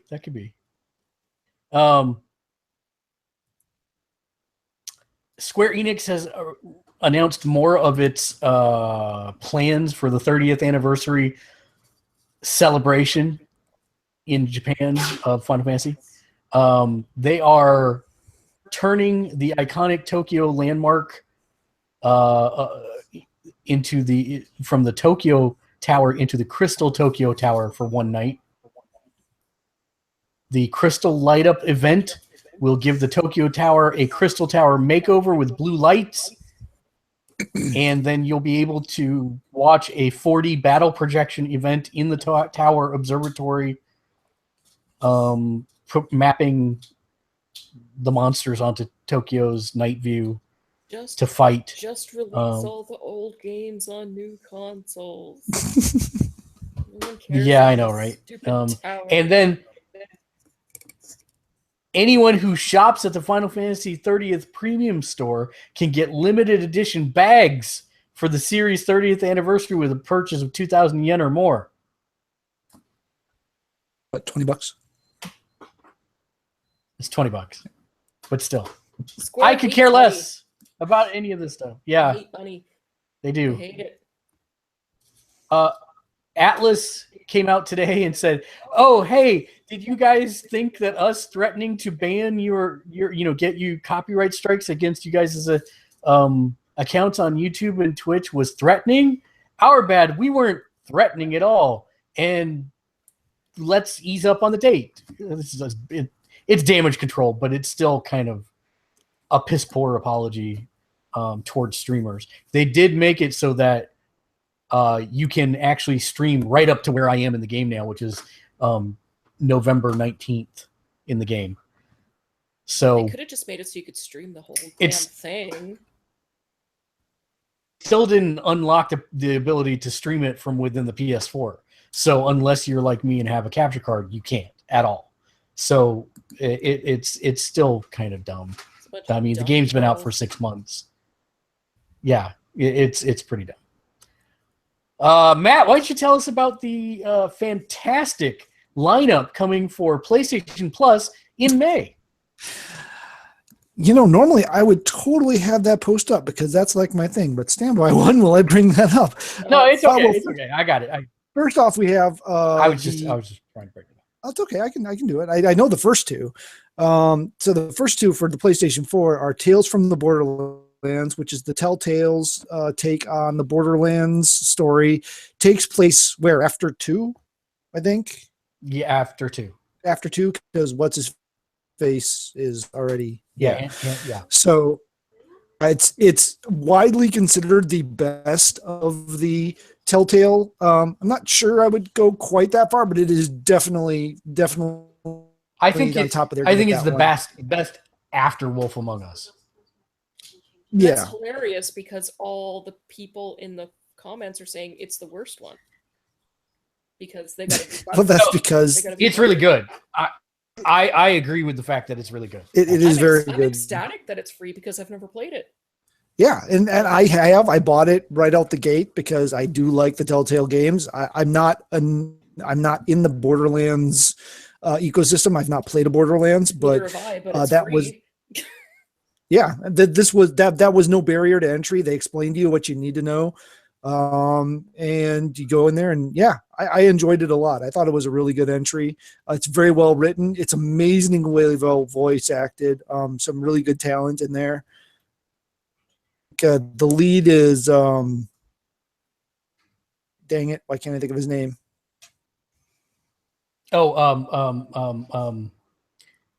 He's in everything. Not Nolan North is in there too as a support character of the voice actor. Not Nolan North, but the other one, Troy Baker. Thank you. Yes, thank you. And I forget who the lead, other two leads are, but they're also very, very good.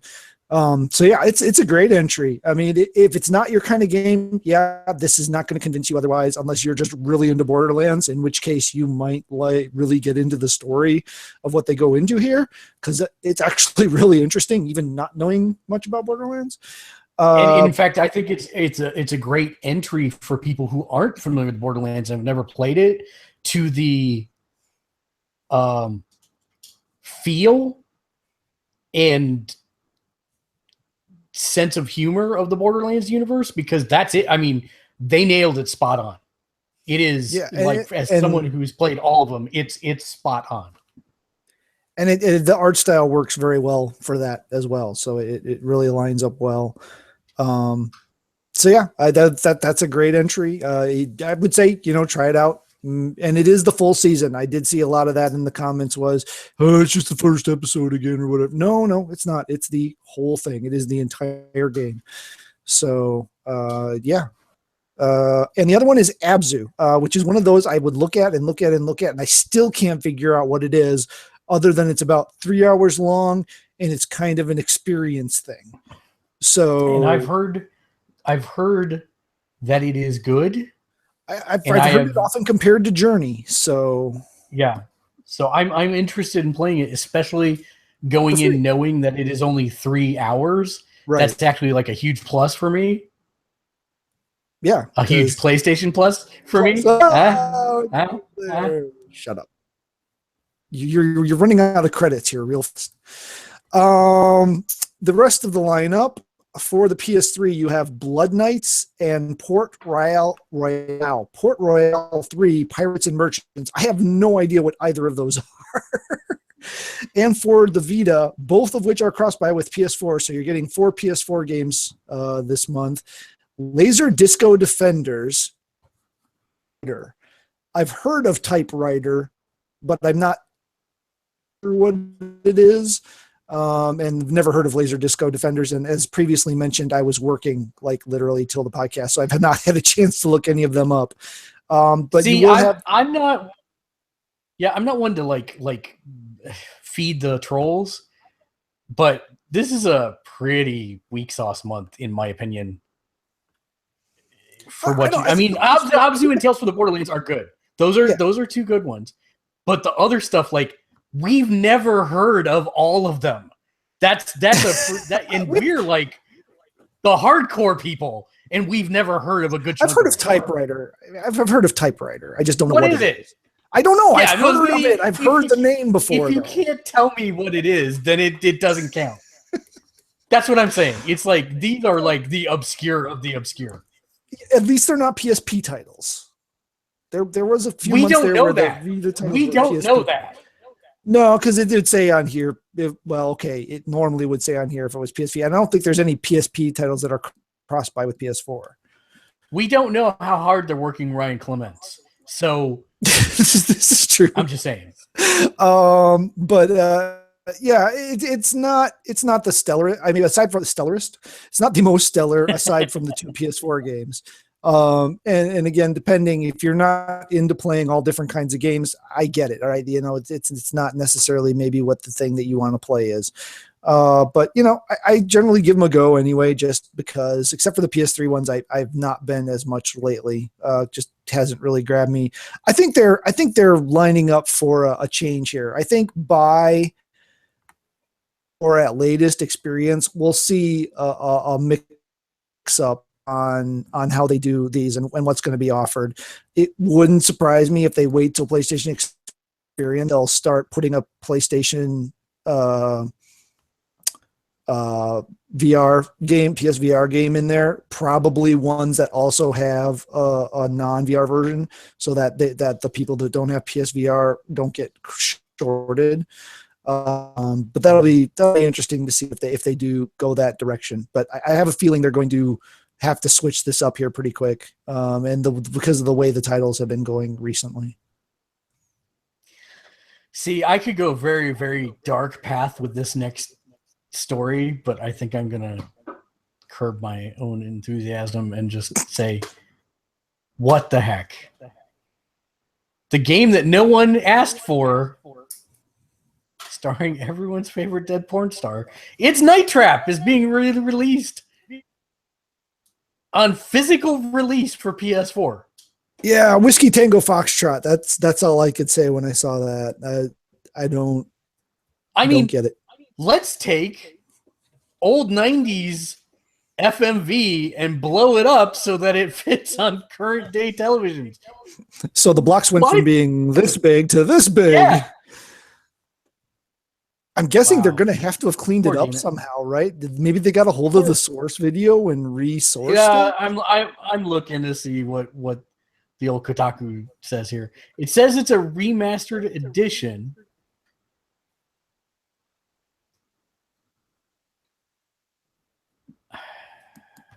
Let me look at the press. Nope, that's all I know is Reggie seemed really excited about this, and I don't know why. Other than it's coming out in one of those limited edition physical copies, and he's all about those with his collectoritis. Yeah, limited run games. Yeah, because that's like super, like super 1,000 prints or something like that. Yeah. I don't. I'm one of the few 4 people who played that game when it was on Sega CD, and it was not great then. I think it's going to get brutalized in the reviews now. Even a remastered version. Pun Because intended? I don't think. I mean, yeah, maybe they fixed up the gaming side. I think this is just. But I would be super surprised if they found the original. I think they're going to get the bizarre. There's kind of a little bit of a legend around this game, so they're going to get the curious, and they're going to get the people who remember and how horrible it was, and then they're going to turn around and stream it. And I think that's where it's going to be the big. Is it's going to be the people streaming it and how horrible it is as they stream it. Yeah, that'll be where the market, I think, for this game actually lies. Laid, lane, something. Can we stop talking about Data Plato? Hey, Bing. All right, so Matt, what if I told you that the next big TV show for DC is going to be a live-action Titans TV show? That could be good. Yeah, I'd be genuinely interested in that. But that's not all. What if I told you that instead of debuting on network TV, it's going to be on a Warner Brothers only pay-per-view service? Just Somebody's like been paying attention to CBS. Star Trek Discovery. Yeah, exactly. It's a paid, so it's not even a free one with commercials or something. It's a paid service. No, it's a paid service, just like CBS All Access. Yeah, that they haven't discussed the name of the network, but in this day and age, Titans. Why wouldn't you just go with Hulu or Netflix? I mean, it just I don't know. That just seems so weird to me that you would try to launch your own thing. What they did say is that the show will be executive produced by Akiva Goldsman, DC Comics Chief Creative Officer Jeff Johns, and DC CW TV masterminds Greg Berlanti and Sarah Schechter. That's not a terrible lineage to come from. No, we know that it will have Dick Grayson as the leader, Starfire and Raven, all mentioned in the press release, describing the show as following a group of young, soon-to-be superheroes recruited from every corner of the DC universe. And now this is the follow-on because the TNT one got canned, right? Because wasn't this originally supposed to be a TNT show? Well, no, this is apparently not. That show was scrapped last year, and they don't know how much of that is actually coming into this. But Young Justice's third season, Young Justice Outsiders, will also only be available on this new digital streaming service. Oh, for Pete's sake. So if you want your Titans fix, you're going straight to the Warner Brothers mouth. Wow. Digital streaming service thing. Okay. Yeah. Yeah, that Young Justice one, that's brutal because that was an excellent show. And the clamor for a season 3 of that to tie off the story has been huge. They could actually draw in people with that approach if it doesn't piss them off and they just pirate it. Yeah, we'll see. Marvel vs. Capcom Infinite gets a release date and a raccoon. What? A raccoon, yeah. So they released their first story trailer, and they said it will debut September 19th. The game will be coming out then. It does involve the Infinity Stones, and it's like I heard an entire subgenre category of fans cry out in unison when I was watching it because it stars Mega Man, and they make it look like Mega Man's going to be like this badass influence on the game, and then it's just him getting his ass kicked over and over and over again.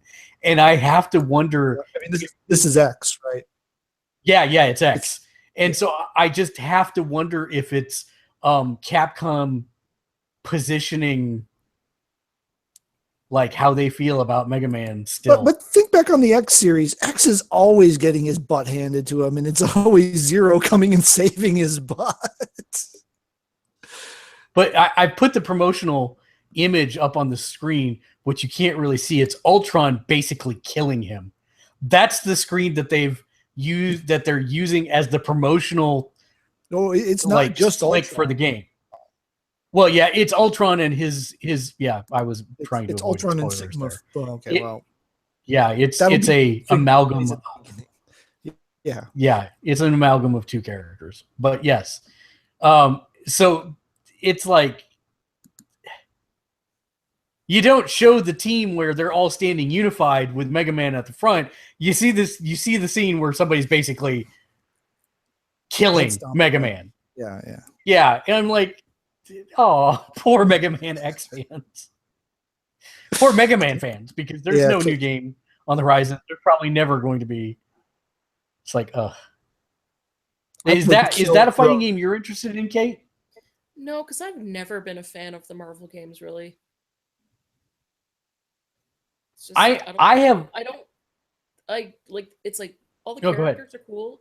It's just, I don't know, the fighting style, like, it does nothing for me. I very much enjoyed the Marvel vs. Capcom. No, I'm sorry. Which one was the one that had the Infinity Gems in it? 2, maybe. I think it was just Marvel. Yeah, it wasn't. No, it wasn't. It wasn't Marvel vs. Capcom. It was just Marvel.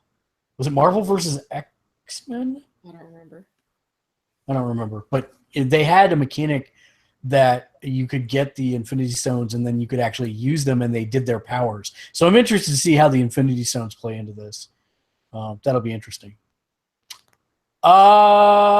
Kate, did you watch Split? No. Okay. The reason I ask is because it's supposed to be a horror thriller, and I don't want to get into it, but I'll get around to it. Here's my follow-up question, and I'm not going to explain why. Did you watch Unbreakable by M. Night Shyamalan? But I know that they're connected. You should really go and watch Unbreakable and then watch Split. Because it turns out that M. Night Shyamalan's next film is called Glass, and it's a sequel to Unbreakable. And it will have both Samuel L. Jackson and Bruce Willis in it. And there are going to be other things that tie in there. So I'm super excited about that. I really because that was one of the first superhero movies. Yeah, me too. So I'm super excited about that. It's been a big movie announcement week, seriously. Yeah. Burnout creators have said that they're spinning off Crash Mode into its own game called Danger Zone. Obviously, those folks no longer have the IP rights for Burnout. But I'm actually kind of upset at this. Stop making derivatives and give us the next gen Burnout. Seriously. Yeah. If you could make another Burnout Paradise, I would actually buy a racing game. That's what I'm saying. According to rumors, Vivendi's board is putting pressure on the company. Their stockholders are putting pressure on the company to make the play to take over Ubisoft this year. Oh dear.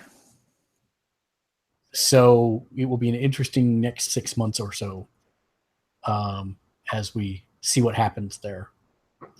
But the funny part is that the investors are saying that Vivendi's board of or executive team are not doing a good job with the company, and Vivendi's attempted takeover of Ubisoft will come down to the fact that they will say that Ubisoft is not doing a good job of running the company with its executive team.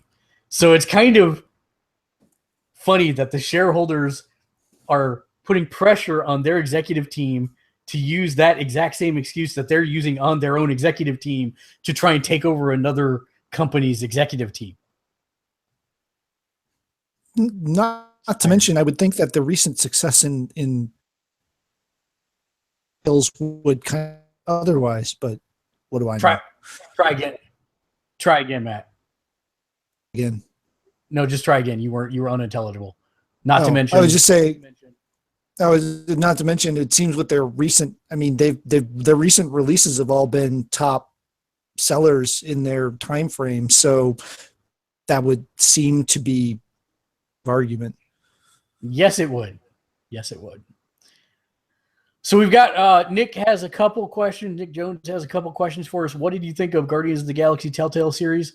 Very, very good. If you like the Telltale series style of storytelling, then you will very much like this one.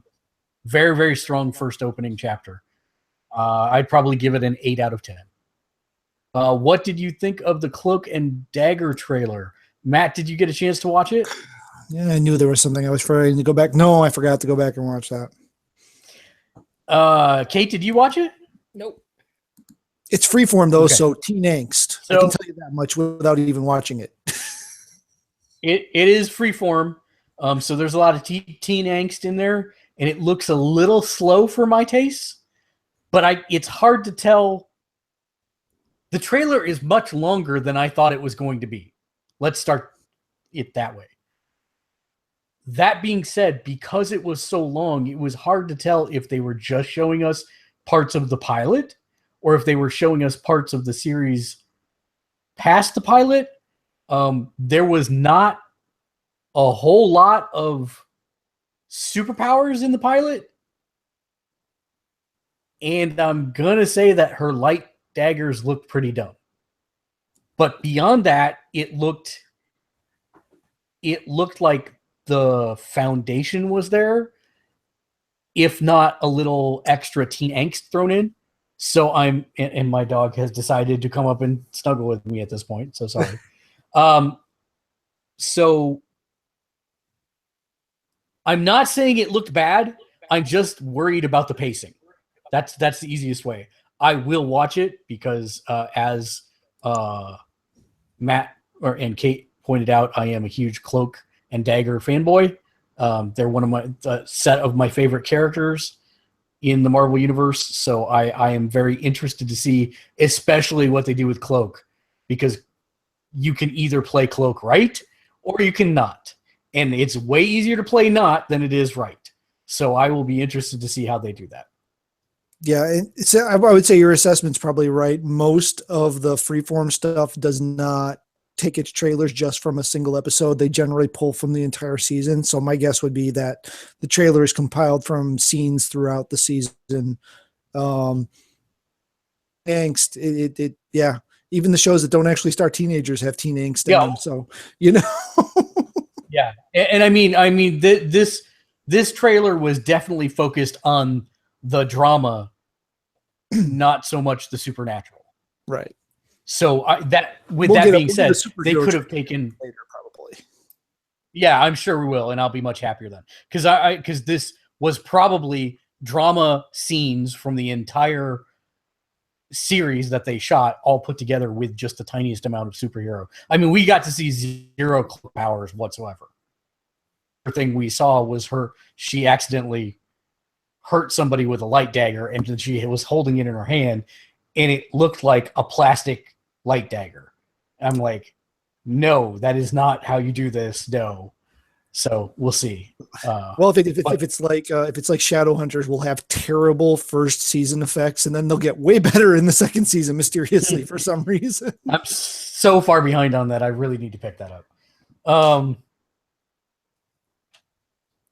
That's it. That's all I have for news. Any other news items that you guys had?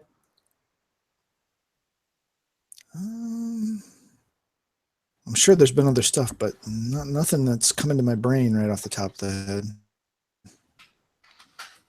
Oh, Doctor Who. Well, then that's Doctor Who's back. Oh yeah. Yeah. So have you watched episode 1 or 2 yet? I have not. It is not. been on any of my services, so I'll have to.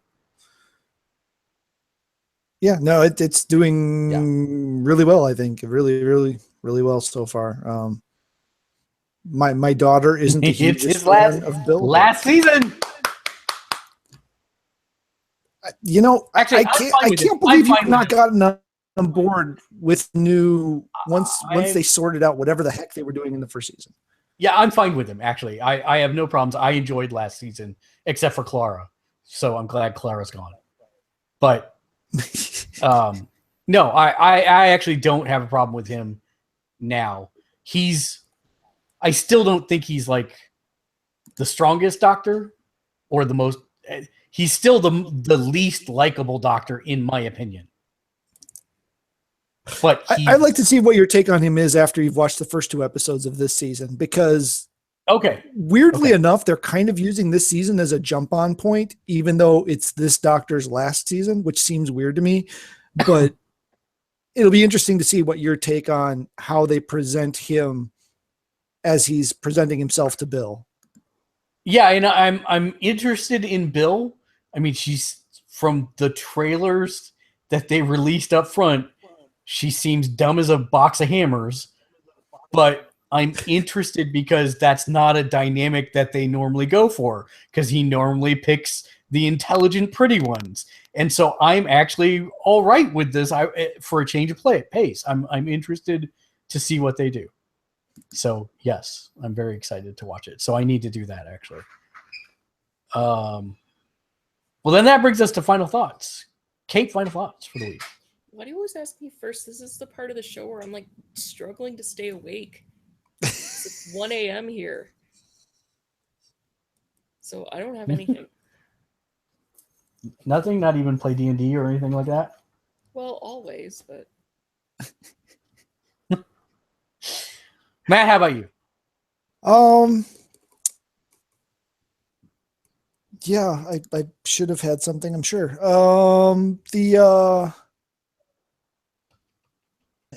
I just lost it. I had it for just a second there. Dang it. Well, here, I tell you what. While you guys think of final thoughts, I will do the part that we always do at this part of the show, which is thank our patrons for supporting us. If you'd like to support us, you can do so by heading over to patreon.com/gamersledge, where for just as little as $1 per month, you can get your name on every show that we do. We like to verbally thank everybody who subscribes at the $5 a month or higher level. And that would be thank you, Regina. Thank you, John. Thank you. My dog is doing a squeezy toy. Thank you, Bobby. Thank you, Justin. And thank you, Ian. So you didn't forget thank your you wife to all of this our. time. I didn't forget my wife this time. And as always, there's plenty of content to go around. We've got 3 different channels that we broadcast to. Our Facebook page has one of them. It's facebook.com/gamersledge. You can see some stuff that we've put up on the video section there. You're most likely watching us on YouTube right now. It's youtube.com/c/gamersledge.com, all spelled out, because YouTube hates us. And then, of course, here on Twitch, twitch.tv/gamersledge, which we have all things going on there where you can earn points just by watching and then use those points to interact with us during games and whatnot. Make sure that you do join us on Friday night for our Friday Super Friends Fridays, where we actually get a bunch of people together and we play Drawful or Jackbox or some other Twitch integrated games in which you can muck with me as I try and play games by giving me a pogo stick to jump around on, among other things. So yeah, that's here on Twitch on Friday nights. Let's try this again. Kate, final thoughts. I don't have anything. I gave you time. I built in a buffer. All right. Matt, how about you? No, just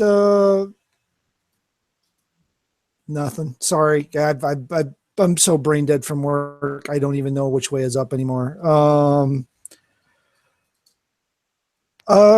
Congratulations to our co-host Dave. He's not here because he's impending nuptials. So congratulations. Yay! Which means he probably won't be on the podcast for this week or next week. Yeah. So hooray! Good job, Dave. You did it. Yay. Dear. Yeah. Let's see. My final thoughts. So, if you're on our Twitter feed, I sometimes forget that my personal Yelp reviews go to Twitter. And you may have noticed that there was a 1-star review this weekend for Benihana Tokyo's in Concord, California. It took me 2.5 hours to make reservations with them. When I kept calling their phone, it kept, like, no matter what you picked or didn't pick, it kept going back to the opening. Thank you for calling Benihana Tokyo, etc., which was super annoying. So then I used OpenTable and I said, I want a table at 6. And it said, oh, there's no tables available. Your next option is like tomorrow at 7 p.m. I said, that's not going to work.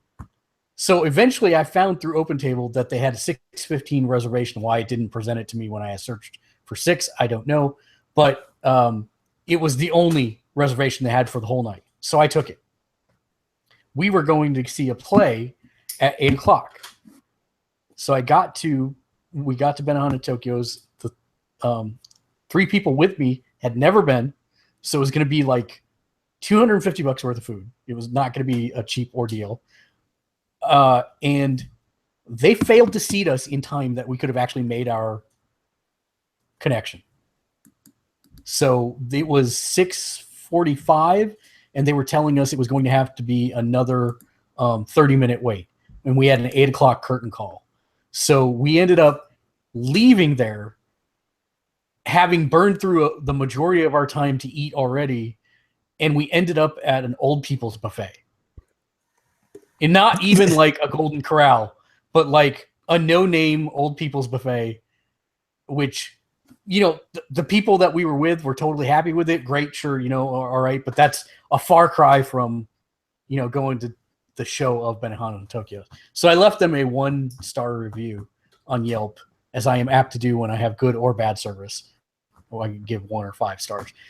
Anyways, I was just pointing this out in that they actually contacted me directly today and said, will you please go to our website and fill out this satisfaction survey? We know you were unhappy, but this way someone will get in contact directly from corporate with you to talk about your experience. And I thought that was actually pretty cool. I have written a lot of Yelp reviews, good, bad, and otherwise. I was like on their Elite 16 last year. I have never been contacted by an organization directly after leaving a good or bad review. So I thought that was kind of interesting. And I love Benihana Tokyo's as a franchise. This one just super sucked. So avoid the Concord, California Benihana Tokyo's because they don't honor the reservations. Had nothing to do with video games. No. Something that did have to do with video games and Twitter, though, was Ian tweeted to Guerrilla Games about Horizon Zero Dawn and got a response, and it was hilarious. Oh, nice. Felt I had to bring video games back into it somehow. Gotcha. That's going to bring us to the end of the show, where we leave you with a wise sage piece of wisdom to last you through till next week when you join us again. Kate's already checked out. Matt, why don't blind people go skydiving? Why? Because it scares their dogs too much. Oh, that's kind of sad. Until next week, game on. Sad doggies. Kate's just completely silent. Well, it's either that or she berates you verbally in public, and, you know, that's just not nice. And we're clear from the Twitch stream, and we're left just on the... What was the trailer I said I was going to find for you, Kate? I don't remember.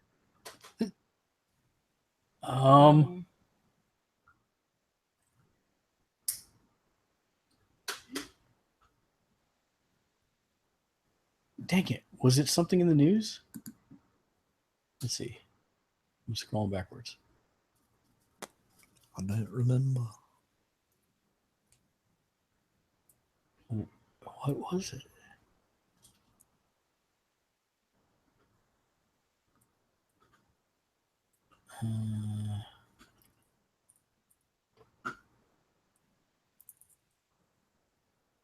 Excuse me.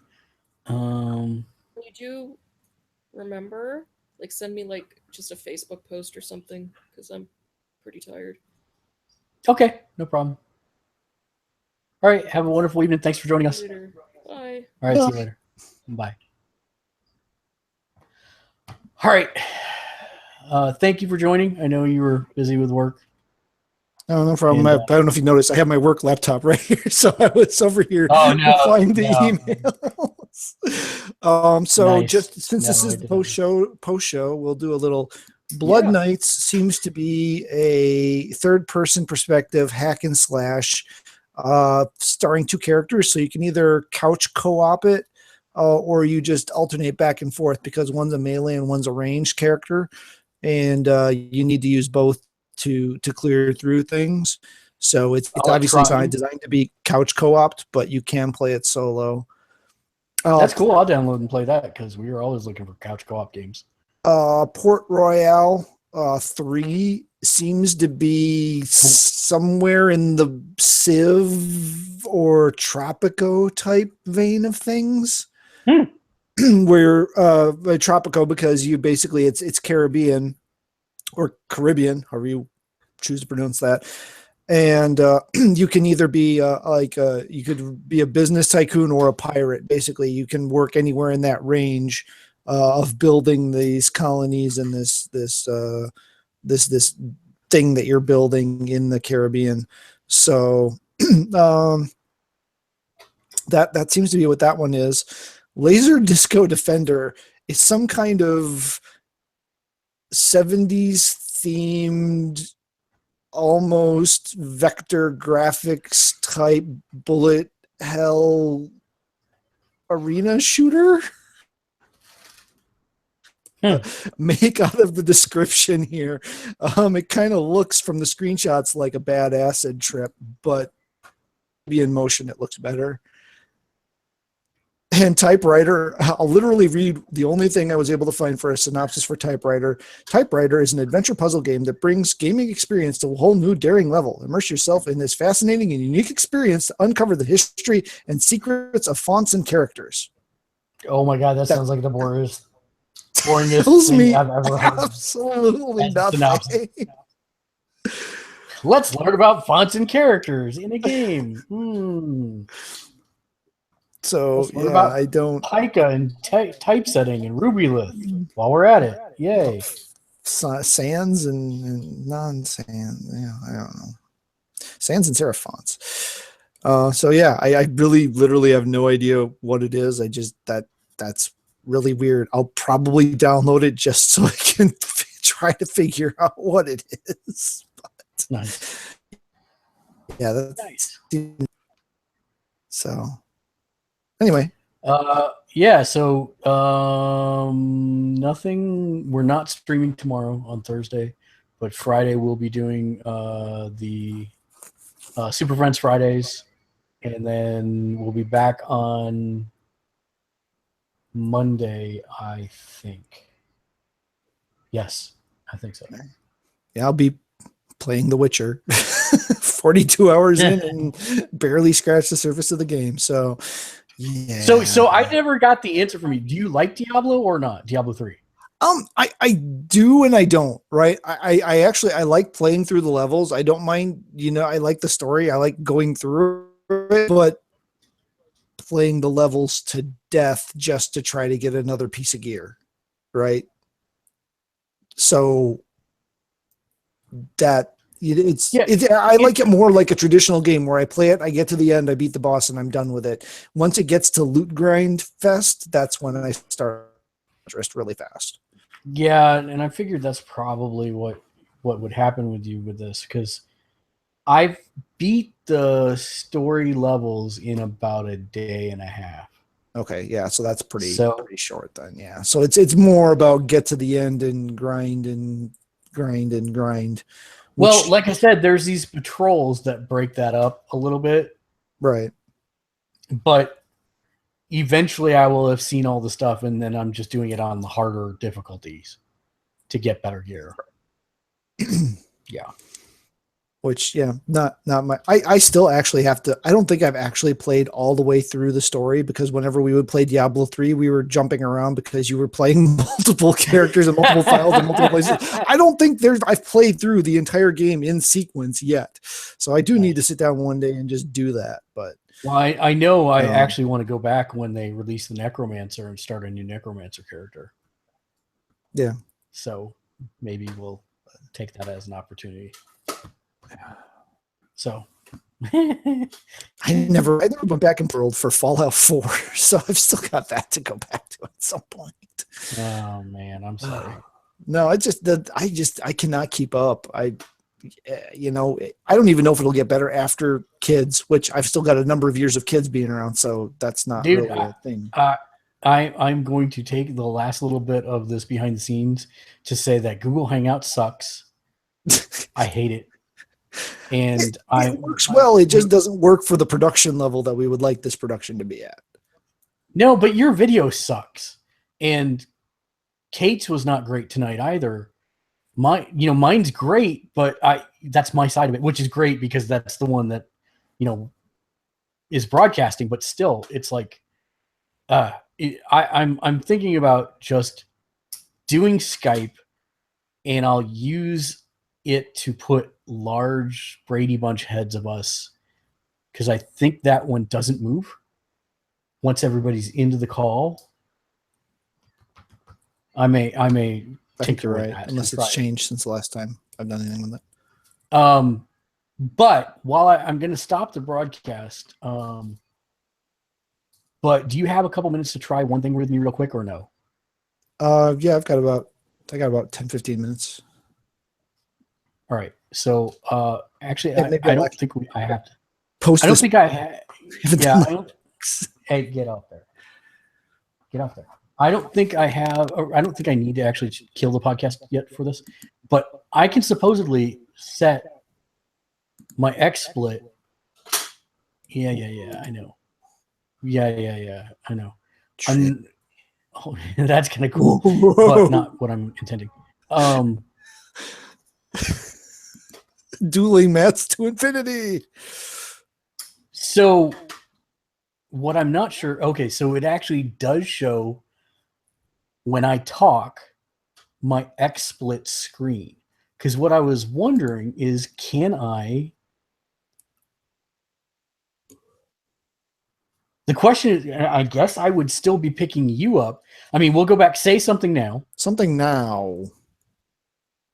Yeah, because I'm guessing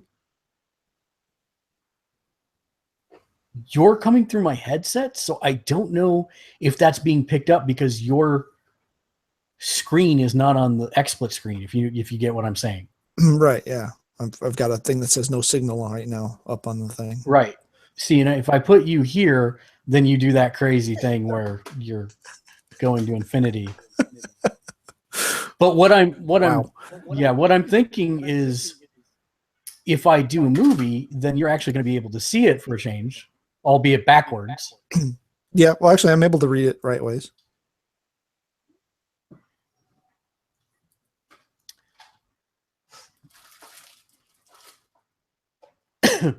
So I guess what I really need to figure out is if there is a way to get your, well,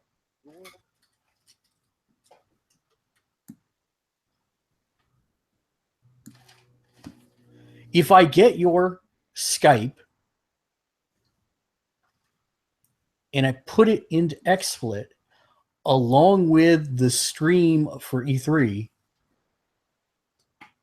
I can then use that to shoot back to you. And I guess you would hear it. Did you hear the sound playing when I did the video right there? Nope. Okay, you did not. So we'll have to still figure out a way to get audio. Oh, this stuff is maddening, man. It's maddening. Well, yeah, you keep on thinking there's got to be a tool that's built to do this, and it just doesn't seem like there is. Yeah, and the crazy part, it's me. If you talk, go ahead and talk. Talking. Hello, hello, hello. Hi, there I am, and I'm not doing crazy head dancey things. It's only when I talk, when it shows the XSplit screen, that it does that. That is not so. Yeah. So you're welcome for the psychedelic stuff, viewers who are still here. That's what we live to do. That's what Anyone we're who's still watching this has completely lost their mind or had an epileptic seizure, one or the other. All right. Well, thanks for joining us. And until next time, Matt, we'll see you later.